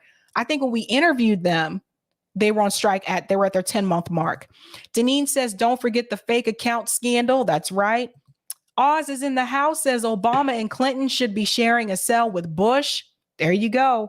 The Oracle said homes were the biggest source of Black wealth, and it was wiped out by the financial crisis of 07 and 08. That's right. Deneen said Obama helped to accelerate our journey to fascism. Whoever said I had $75 in overdraft fees before, and the fee was $25 per thing that came in. Such a ripoff, man. Thank you for the super chat, Larez. Obama's AG holder protected all of Wall Street bankers in 08. That's right. Thank you for the super chat, MM. It's $35 for every transaction in the red. So you may be penalized $35 multiple times before you realize it. That's another thing. That's how they get you. Jessica says, Sabby, if you ever have time to check out Netflix Dirty Money, Cartel Bank about Citibank Delaware branch. I will put that on my list, Jessica, because I love watching documentaries. So you got another one for me on the list. And thank you for the super chat, Yonina. Hey, Sabby, I am so happy you are covering this. Illinois is horrible in a lot of respects in adult health care. They can't even have babies at maternity here. Sometimes I wish I didn't come back to the US. I think about it from time to time. Sometimes I wish I would have stayed in Germany, although they're not doing so well right now either because of the inflation. But sometimes it's just the basic necessities that we don't have in this country. It's frustrating to me. I'll take that comment on Rockfin, Eric. Thank you for the tip, Hemp Car. How do we get nurses, rail workers, postal workers, manufacturers together and realize we build America and we control America, and America ends the day we walk the F off the job? Sick of the suicide shifts. Those responsible must stand trial and pay the consequences. I thought the communists were going to enslave us, they said. Red, white, and blue don't run, they said. What a joke. I think we need to reach out to the workers in the UK and ask them how they did this, because that's exactly what they're doing in the UK right now. Thank you for the tip, Roger. Me not giving an F had a conversation with a customer who was a high-level executive from JP Morgan. She tried to convince me that they do good things. I told her one good thing don't equal 10 bad ones. She said that's cynical. I said that's the truth. She said that's capitalism, though. I said yes, and that's why it has to end. Needless to say, she gave me a bad rating after that. Roger drives for Uber, those who are wondering. And thank you for this tip as well. Sabrina, these Wall Street banks are held up by our taxes. That's where they get the bulk of their money. They're just greedy and want more. We start having public banks across the country, state and local, then our taxes would not have to leave our state to go to New York to prop them up just to be charged a high interest rate when given back to us for processing taxes, can stay in our own state to build a surplus to fund public good. I agree. And thank you for this tip as well. Yes, Sabrina, John Pierre Pont Morgan. Roger Meadows is calling out his government name. I only know that from watching the History Channel show The Men Who Built America, where they showed the relationship between Cornelius Vanderbilt, J.D. Rockefeller, Andrew Carnegie, John Pierpont Morgan, Tom Edison, and how he lost his employee Nikola Tesla to J.P. Morgan, who was controlling the Wall Street markets. Damn. And thank you for this tip as well. Postal banking existed from 1911 to 1967. It worked so good that Wall Street fought to get rid of it, so it needs to be reinstated. Public bank would not be a retail bank, but a bank for the government for government purposes. You wouldn't be doing your personal banking there. Instead, they would be encouraging you to bank with your community bank credit union, who they insure. Thank you so much for that, Roger. So I hope you learned something there with that story tonight. Now we're going to go to our final story here, which is about breaking points. If you have not seen this, you are about to see it now.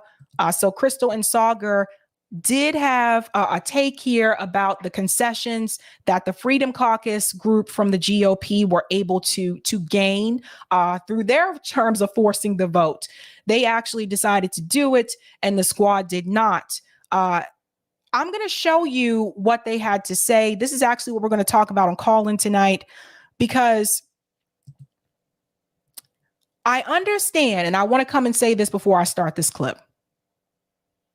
I understand that you may not agree with the concessions that the Freedom Caucus got from Kevin McCarthy.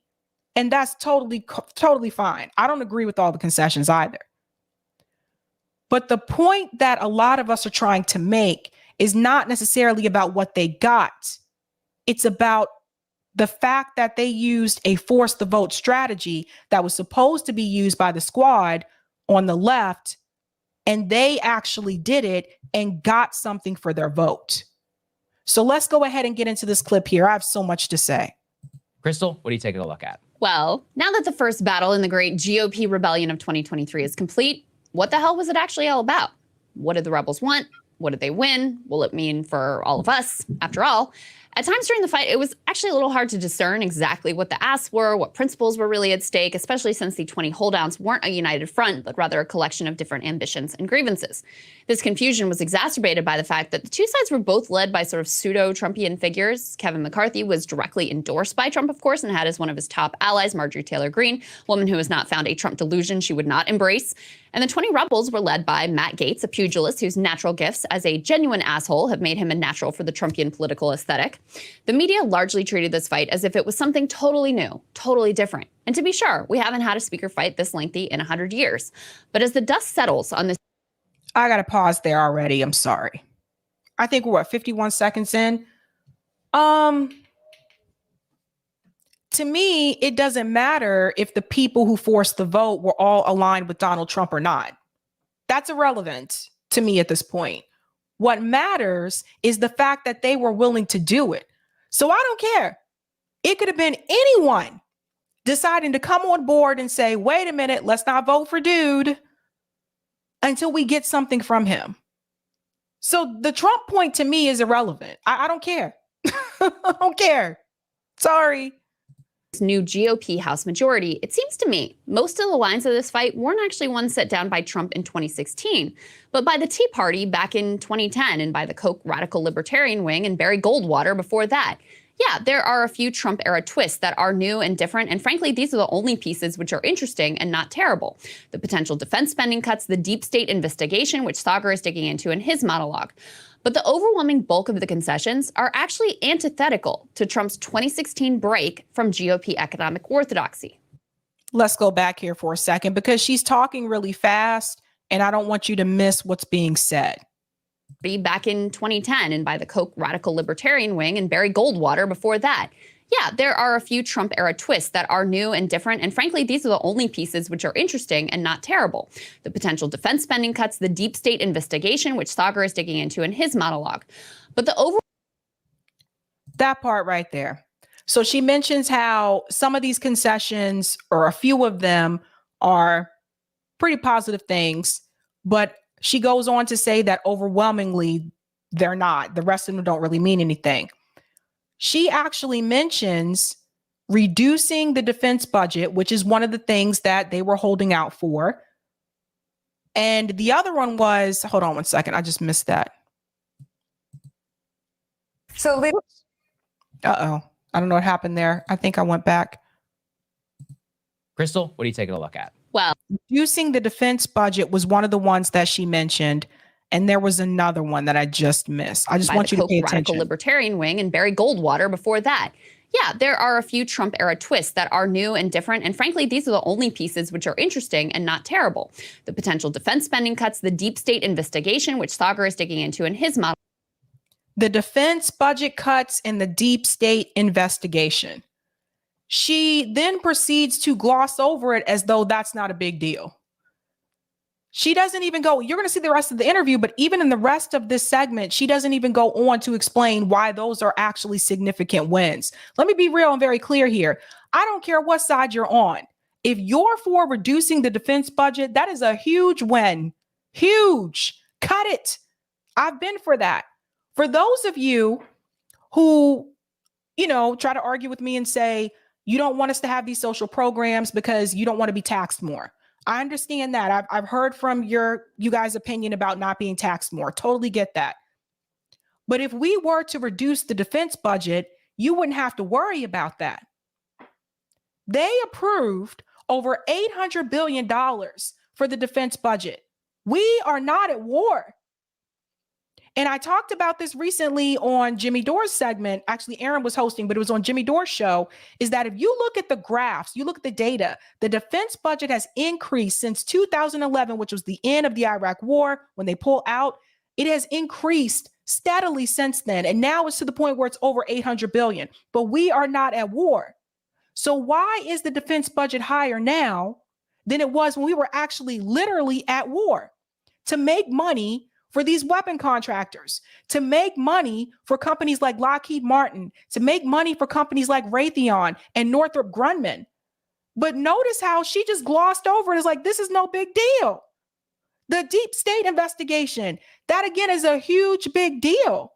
I don't understand how you can just say that and then take the focus off of it and, okay, let's focus on all these things that they asked for that is not worth it. Because I want to be very clear. I'm not Republican or Democrat. I left the Democratic Party. The squad was my last hope. But I don't see the Democrats trying to cut the defense budget. I don't see the Democratic Party. Where's the squad? Because they've been voting on increasing this budget. They've been voting on approvals to send 40 billion, another 40 billion, another 50 billion. It's $100 billion gone out the door to Ukraine, and the squad has approved those budgets. So here you have a couple of Republicans who said, no, we need to cut this defense budget. This is bullshit. What is happening here? I don't understand how you gloss over that in that moment. But the overwhelming bulk of the concessions are actually antithetical to Trump's 2016 break from GOP economic orthodoxy. Remember, back then he was the guy who trashed the neoliberal consensus of trade deals and deficit hawks and would-be Social Security cuts. But now with this fight, we're officially back to 2010 with all its hostage taking over spending cuts and demands to slash social spending, including potentially Social Security and Medicare. Now, I do not agree with cutting Social Security and Medicare, obviously, but let's be real. The Republicans have been talking about doing this way before this whole force the vote strategy came up with Kevin McCarthy. They have been talking about this way before. So it's not like this was new. I expected this to happen. Okay. There's nothing new about these politics, and they sure as hell are not populist. But this is predictably exactly what you get when you have a party that under Trump embraced vibes and aesthetics more than actual political content. Two things. Did they ever say that they were populist? I don't remember them saying that. So that's one thing. And the other thing, when she said you have like basically this caucus here that is just based on vibe and aesthetics, isn't that the same thing the squad is? Because the squad is like all vibes, bro. Feel me, bro? Yeah, man. I'm for Medicare for all, bro. Yeah, dude. Totally for it. Not gonna fight for it though. Just vibes. Just vibes. Isn't that what the squad does? The same thing. The only difference is this group actually fought for what they wanted. The squad didn't. Because there are a million DC orcs and billions of dollars ready to fill your empty vessel with the anti-tax, pro-plutocrat, starve the poor's ideology that has been haunting this town for decades now. Let me be a little bit specific here about these concessions, at least what we know of them and what they ultimately will mean. Remember, since Democrats hold the Senate and the White House, the most critical action in the session is going to be on items where the House and the Senate must actually act together in order to keep the basics of government operating. So basically, the whole game here is the debt ceiling and the government budgeting process. If the debt ceiling doesn't get lifted, economic chaos could ensue. If the government, according to MMT, the debt ceiling isn't even a real thing. I highly recommend, and Steve Grumbine has been on to talk about it. Dr. Kaboob has been on to talk about MMT. If you are not familiar with modern monetary theory, I highly recommend that you check out Real Progressives. They talk about this a lot. Check out the Macro Cheese podcast also with Steve Grumbine. They talk about this a lot. I just have to put that out there. When people mention debt ceiling, according to MMT, the debt ceiling is a myth. Let's go on. Doesn't get funded, it shuts down, with huge ramifications for basic societal functioning. The concessions given by McCarthy make it much more likely that ordinary Americans will suffer because of radical anti-government ideologues. In fact, many of the Let's go back to the government shutdown, because I have something to say about that. I think she said this right about here. The whole game here is the debt ceiling and the government budgeting process. If the debt ceiling doesn't get lifted, economic chaos could ensue. If the government doesn't get funded, it shuts down, with huge ramifications for basic societal functioning. The concessions given by McCarthy make it much more likely that ordinary Americans will suffer because of radical anti-government ideologues. In fact, ordinary Americans were suffering before McCarthy, before Trump, before any of this. Ordinary Americans have been suffering my whole life. So it's like when Ro Khanna told me, think of all the things that the Democratic Party has done, Sabrina. And he mentioned things like Social Security and Medicare, the New Deal. And I'm over here sitting like, none of those things happened during my lifetime. You're talking like decades ago, dude. None of that shit happened during my lifetime. What has the Democratic Party done since I've been alive? Let's go on. Many of the 20 who are opposing McCarthy were explicit that their core demand was a pledge that McCarthy would use the debt ceiling fight to hold the entire nation hostage in the name of fiscal austerity. South Carolina Republican Ralph Norman said that he would never vote for McCarthy until he was willing to shut the government down rather than raise the debt ceiling. He described it as a non-negotiable item. A letter that was sent by 7 of the holdouts last month, they demanded that a debt ceiling showdown occur and that they balance the budget in 10 years. Even if they actually follow through on a defense budget cut, the bulk of the spending cuts are going to come from vital and popular programs, things like Medicare and Social Security, that make up significant chunks of the federal budget. Which I disagree with cutting those social programs, but at the same time, notice again how she's glossing over the defense budget cut. This is what happened to Breaking Points? What happened to this show? When this show first started, or when it was announced that it was happening, I was excited. I was like, wow, they're leaving the Hill. They're finally going completely like independent. I was like, this is going to be cool. And then like, as time went by, the talking points just started to sound more and more like neocons. I felt like I was listening to MSNBC. It almost seemed like Screen Arts Media said they moved right. It almost seemed like they were actually more populist, or they pushed back more on establishment narratives when they were a part of Rising. What happened to this show? Jeremy said, I think they were bought. I really feel like what she says here is what I heard on mainstream media. I don't get it. Dramatically unpopular agenda appears to be exactly what the radicals have ultimately won. McCarthy agreed to change the process for passing spending bills in a way that empowers the most anti-government radicals. He also pledged to send the country into economic crisis rather than lift the debt ceiling with no spending cuts. For the rebels, going to war with DC elites might be popular, but the actual provisions that they were warring over are decidedly not. Republicans know this, by the way, when Rick Scott floated a similar program as head of the NRSC. When she calls them rebels, and I've seen mainstream media call them this as well, it's like we need to be careful with the rhetoric, because that is the same term that I've heard CNN and MSNBC use to refer to the squad. Rebellious, rebels, far left extremists. So for me, like, I'm not trying to use the same rhetoric as mainstream media. Let's go on. Republicans who actually wanted to win elections, like Mitch McConnell, trashed him for it, wouldn't touch it with a 10-foot pole. Now they're implementing exactly the unpopular agenda that they tried desperately to run away from back then. Additional reported concessions have to do with power. Any single caucus member can now call essentially a vote of no confidence on McCarthy. The powerful Rules Committee, which effectively governs how legislating occurs, that's going to be dominated by hard right Freedom Caucus members. So this one right here, this is when we're going to talk about the rules package, what they actually got. One member can force the vote to overthrow a speaker. Guys, that's huge.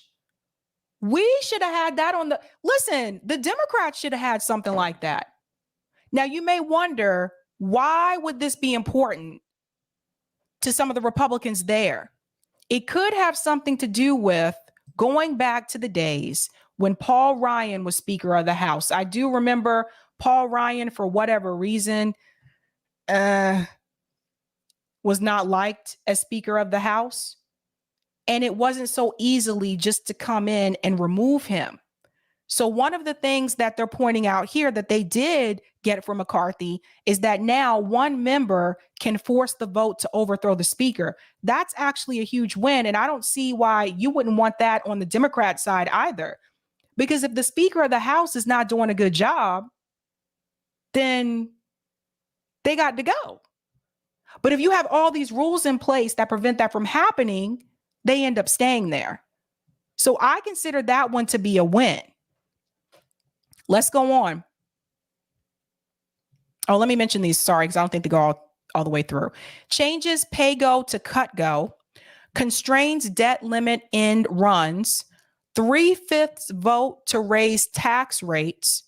Allows 2-minute votes. This one right here, 72 hours for bills. This could have something to do with the fact that recently there was that $1.7 trillion bill that they said was over 4,000 pages long, and it was presented to them that week. And they're like, we got to pass this now. Like, you can't sit up here and tell me that all of those politicians read through 4,000 pages that quickly and passed that bill. So it seems like they're asking for more time. And then dynamic scoring, ed labor, leading to education and workforce, and the new pandemic select committee. So do I agree with everything that they have here? No, I don't. But I will say this one member can force the vote to overthrow the speaker. I would say that's huge. To me, that's not fake. The title of this video is GOP Rebellion is Fake Populist Revolt, but I don't ever remember that group actually referring to themselves as populist. Let's go on. On their own, these provisions aren't really good or bad, since it all depends on whether that new power is going to be used for good or ill. But again, this group has made it clear what they want to do with that power. And it's hostage taking, spending cuts, which will hurt the working class, and maintaining criminally low tax rates on the rich. In fact, what that group will want to do with this power, and she says that is hostage taking, but that's what the squad was supposed to do. Do you guys see the problem with the rhetoric? This is exactly what the squad was supposed to do. They were supposed to come into the Democratic Party and they were supposed to take it over. So to me, it's just to sit here and pretend like, and she said it's mainly just hurting social programs. It's not just hurting social programs. It's not just that. Cutting the defense budget is huge. That's a big one. We should have that on our list, unless you're not anti-war. I am anti-war. I don't know, man. One reported concession requires a 3/5 vote in order to raise. Something happened here with the video, Eric. If you can, let me go out and then go back in. And it's hostage taking, spending cuts, which will hurt the working class, and maintaining criminally low tax rates on the rich. In fact, one reported concession requires a low tax rates on the rich, but that's another thing. Like, we have to remember when Biden got into office, he continued Trump's tax breaks. He continued it. So I'm confused here. 3/5 vote in order to raise tax rates. I can assure you this provision does not have you, average taxpayer, in mind, but rather the goodies and giveaways that the ultra rich wish to benefit from in perpetuity. Listen, that's both parties, Crystal. That's both parties. And Crystal knows this. She ran for office. Both parties are looking out for corporate interest.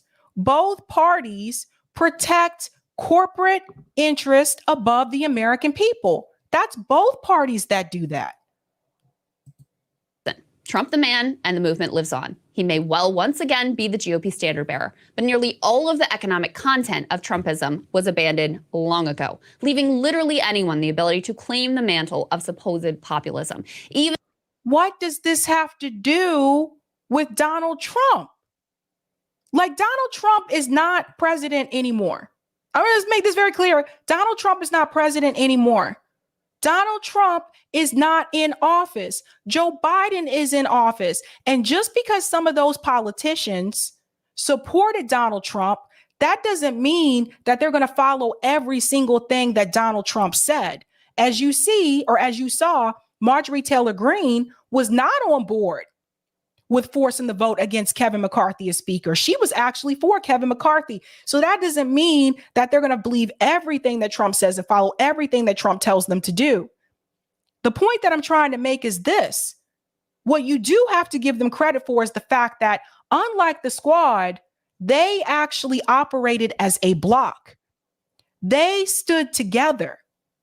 Yeah, you had MTG on the outside, but they had enough numbers to actually make a difference and to get what they wanted. Whether we liked what they wanted or not, they used their leverage, and the squad did not. That's the point that people need to bring home here. And I saw a previous video from Breaking Points 2 where she didn't even mention the words force the vote. I don't know. It's like the shame thing. If you say force the vote or whatever, depending on what side you're on. Oh, don't bring up those words, force the vote.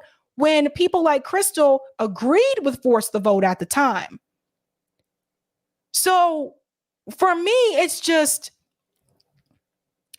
there's too much focus on what they got instead of more focus on the strategy that was used, which was actually a strategy from the DSA handbook that the squad was supposed to do, and they didn't. In fact, for the most part, since they've been in office, the squad has not been operating as a block.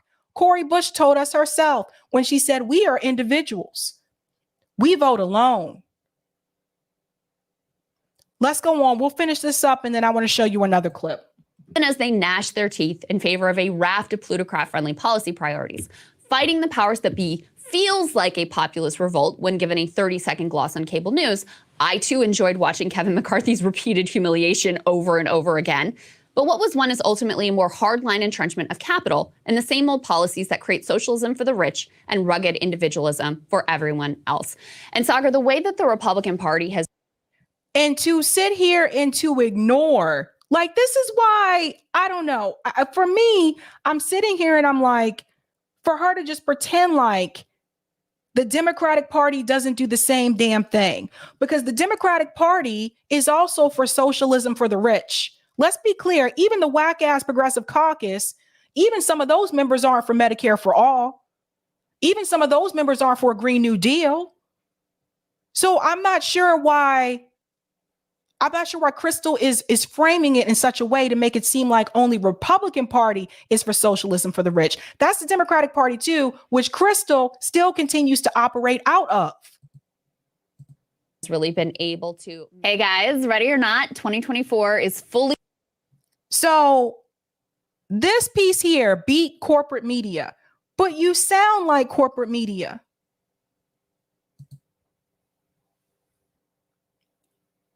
Like, really, what happened to Breaking Points? I want to show you this segment right here. I'm going to show you the difference from what Crystal said.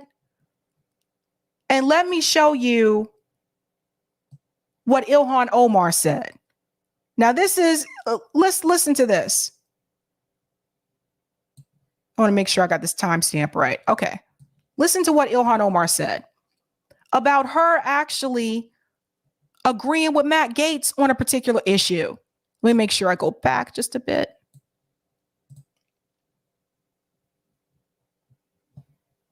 Oh, it's a tweet, so it takes a second. Give me a second. I just feel like so many people are seeing that they had this opportunity. And you don't have to agree with what they asked for. That's my thing. Listen to this piece here, what Ilhan Omar says in reference to agreeing with Matt Gaetz on certain concessions. Listen to this. With you, there's that picture that you're so aware of at the moment, and he was talking with a lot of different representatives during those 15 votes. During this moment, what was he saying to you? Well, I have to say that photo was a whole mood. Yeah, it was. We, certainly got the opportunity, I think, in those long 4 days to have conversations to get an insight on what some of the holdouts on the Republican side in regards to the speaker vote were thinking about the things that they were negotiating for and how ultimately the vote will shake out. And one of the conversations Matt and I had was about what it would take for him to actually cast a yes vote for McCarthy. And he said that wouldn't happen. And it certainly did not happen. So. Was he saying that, did he give you a list of more things, or was he saying we had everything right now and we're just holding out? Was there any sort of specificity that you can share with us? I mean, he certainly was going through the list of the things. Some obviously seemed like they were already on the table and negotiated for before we even got there. And he certainly didn't seem that there was more on a list that would actually get him to vote yes. And we certainly discussed some of the things on the list that, that we can be excited about. And so we'll see if some of the things that both of them can be excited about on the list. Rules package comes to fruition, and what that would mean for those of us in the minority. Obviously, cuts to the Pentagon budget is pretty exciting for folks like me who are putting up amendments to do so. I also think the church style committee that they are thinking about to look into if there has been any violations of First Amendment rights of Americans by the FBI and others also interests me. So we'll see. So here's Ilhan Omar saying that she actually agrees with those, at least those two concessions, looking into the FBI about the First Amendment rights, and then also cutting the defense budget. Now compare that to what Crystal said.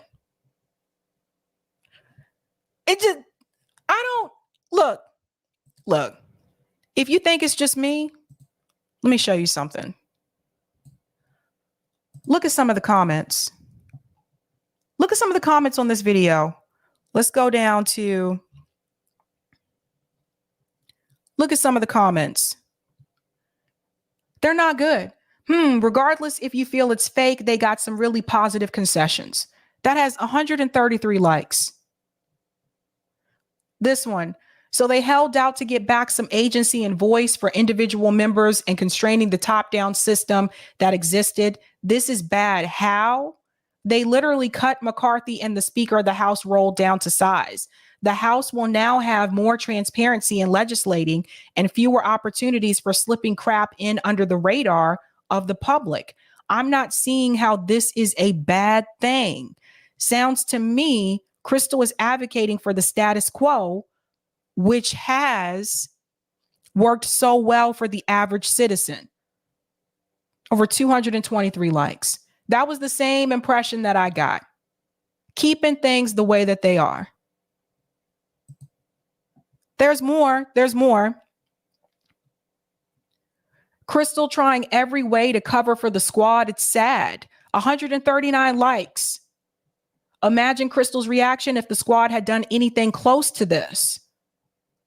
I've been a follower of KB for most of her career. I love the fact that she stuck to her morals no matter the cost. This is truly sad to watch. Guys, I'm not making this up. Most of the comments under this video are bad.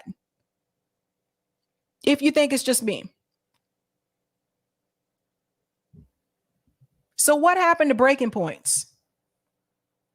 Because something changed.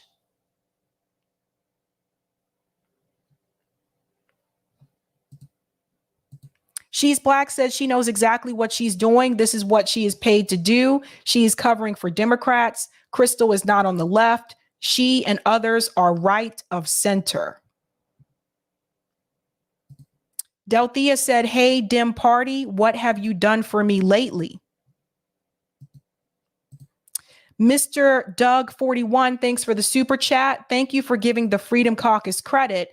Crystal is being totally unfair because she is jealous.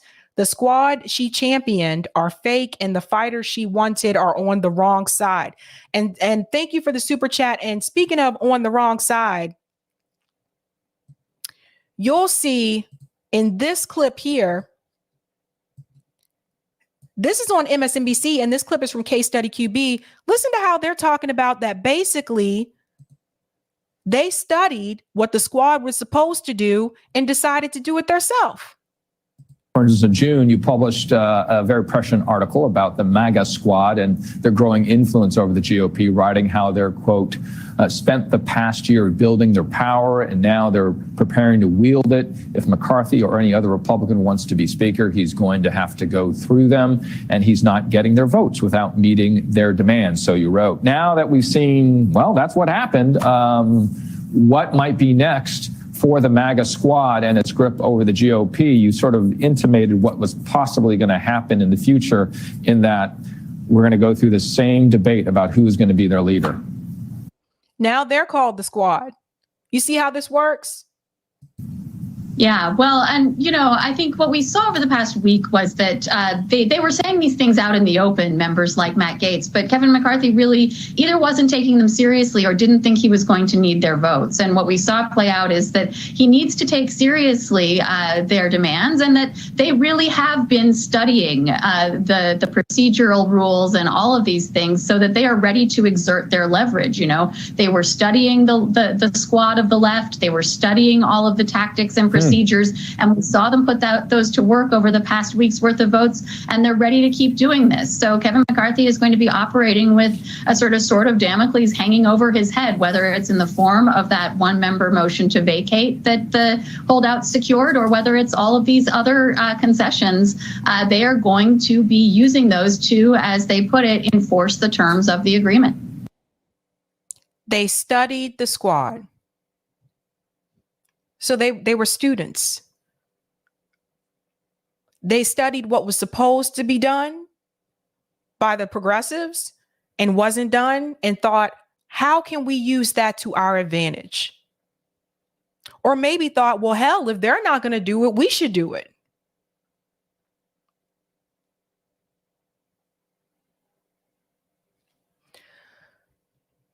I think the squad members should be embarrassed. Now, this goes back to the difference between like Republicans and their constituents and Democrats and their constituents. And we'll talk about this tonight on Call In as well. Why is it that for whatever reason, the Democrat politicians don't feel like they have to fight for us? Is it because that possibly their constituents continue to return to the polls to vote for them every time just because they're not red, regardless of what they say they're going to do? And is it because that maybe possibly Republican voters, their constituents, or Republican politicians, their constituents actually hold them to task? Maybe their constituents actually do want them to do what they're going to do, and if they're not, they'll vote them out. Is that a possibility? Something to think about. Eric, I'm going to go ahead and take a quick break, and I will be back, and we will head on over to Call In, you guys. But that's something I want you to think about. Is there a difference between the constituents? All righty. All right. Let's see. How do my levels look? Volume looks pretty good. All right. How's everybody doing? I'm going to switch cameras. Let's see if this works here. We got the built-in camera. There we go. And we got the good camera. That's the Logitech C920. That's the good camera. All right, so Sabby Sabs call-in is going to be starting soon. I'll put that link in the chat again. This is where we give our Miss Sabs a little break. And then when we come back, we'll jump into call-in. You can either hit the link and get it on your browser, or you can install the call-in app on your smartphone and participate that way. We want to hear what you got to say on tonight's call-in episode. Ooh, up to 70. Breaking Points denies GOP concessions. So you all can be thinking about what you have to say about that, and we'll hear from you on the call in. All right, let's see.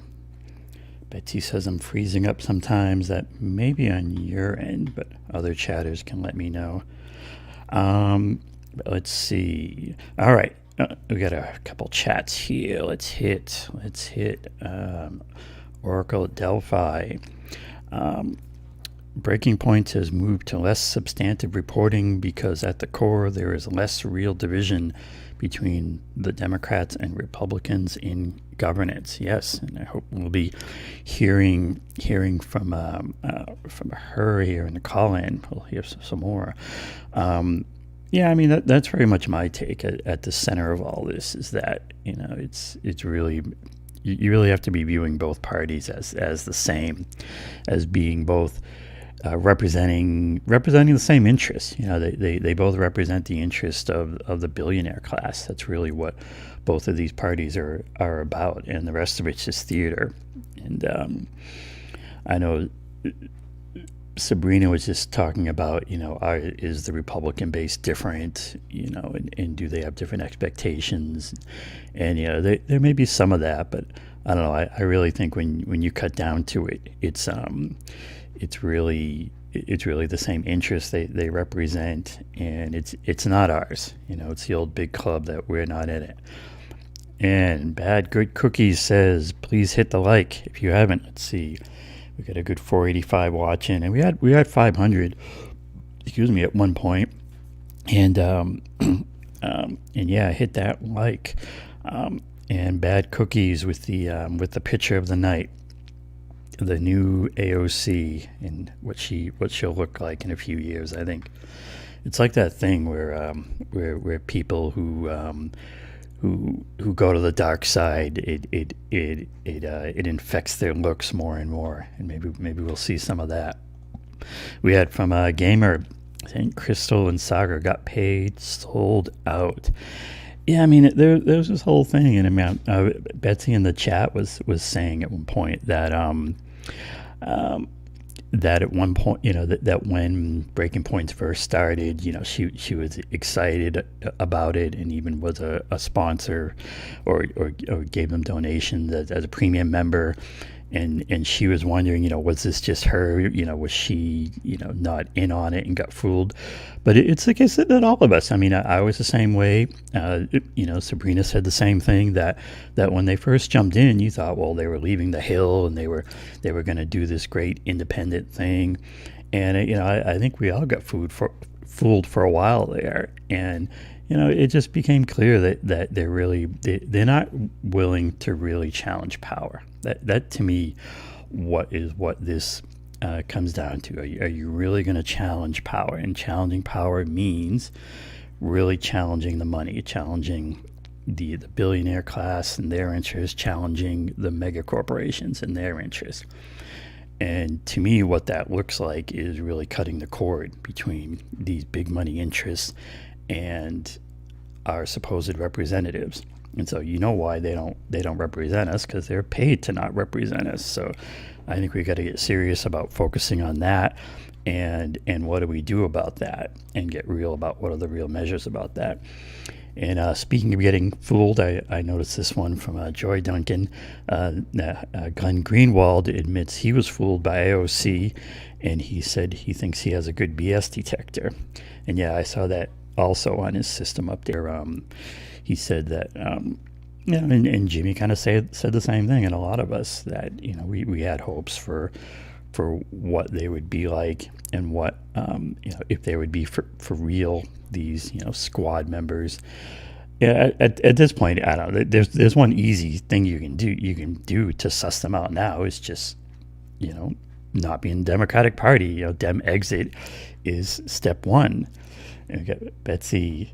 Yeah, thanks for the shout out. Yeah, God, I wasn't too ashamed to admit it. Yeah, you got the conversation going, Betsy. You should jump into the call in and talk some more about it. But yeah, I mean, so no one in either of these parties is going to do much of anything real for the 99%. That's That's really what this comes down to. And so as long as these representatives are still in this party, in either party, then it's like, okay, it's really it's really not hard to just say, no, you're fake. And I feel like as a movement, we need to figure out how to get our numbers to get numbers up, how to inspire a lot of people and take it from there. And speaking of taking it from there, we're just about to head into the call-in, so I'll see you all in there. That's right. We're going to head on over to call-in to have this discussion with you guys, because I want to hear your opinion about this. So this is episode 70, Breaking Points denies GOP concessions. Breaking Points has recently denied GOP concessions and has referred to them as fake rebellion. Do you agree? Why or why not? And also feel free to discuss other segments that we talked about tonight as well. That call-in link is pinned to the top of the chat, so we'll go ahead and head on over there.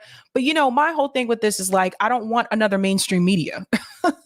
We have mainstream media. We want things that are independent. So let's go ahead and head on over there, guys. You know how we do this. Oh, special guest Thursday night. You'll have to wait and see. You know how we do this. Have a good night. Keep up the fight.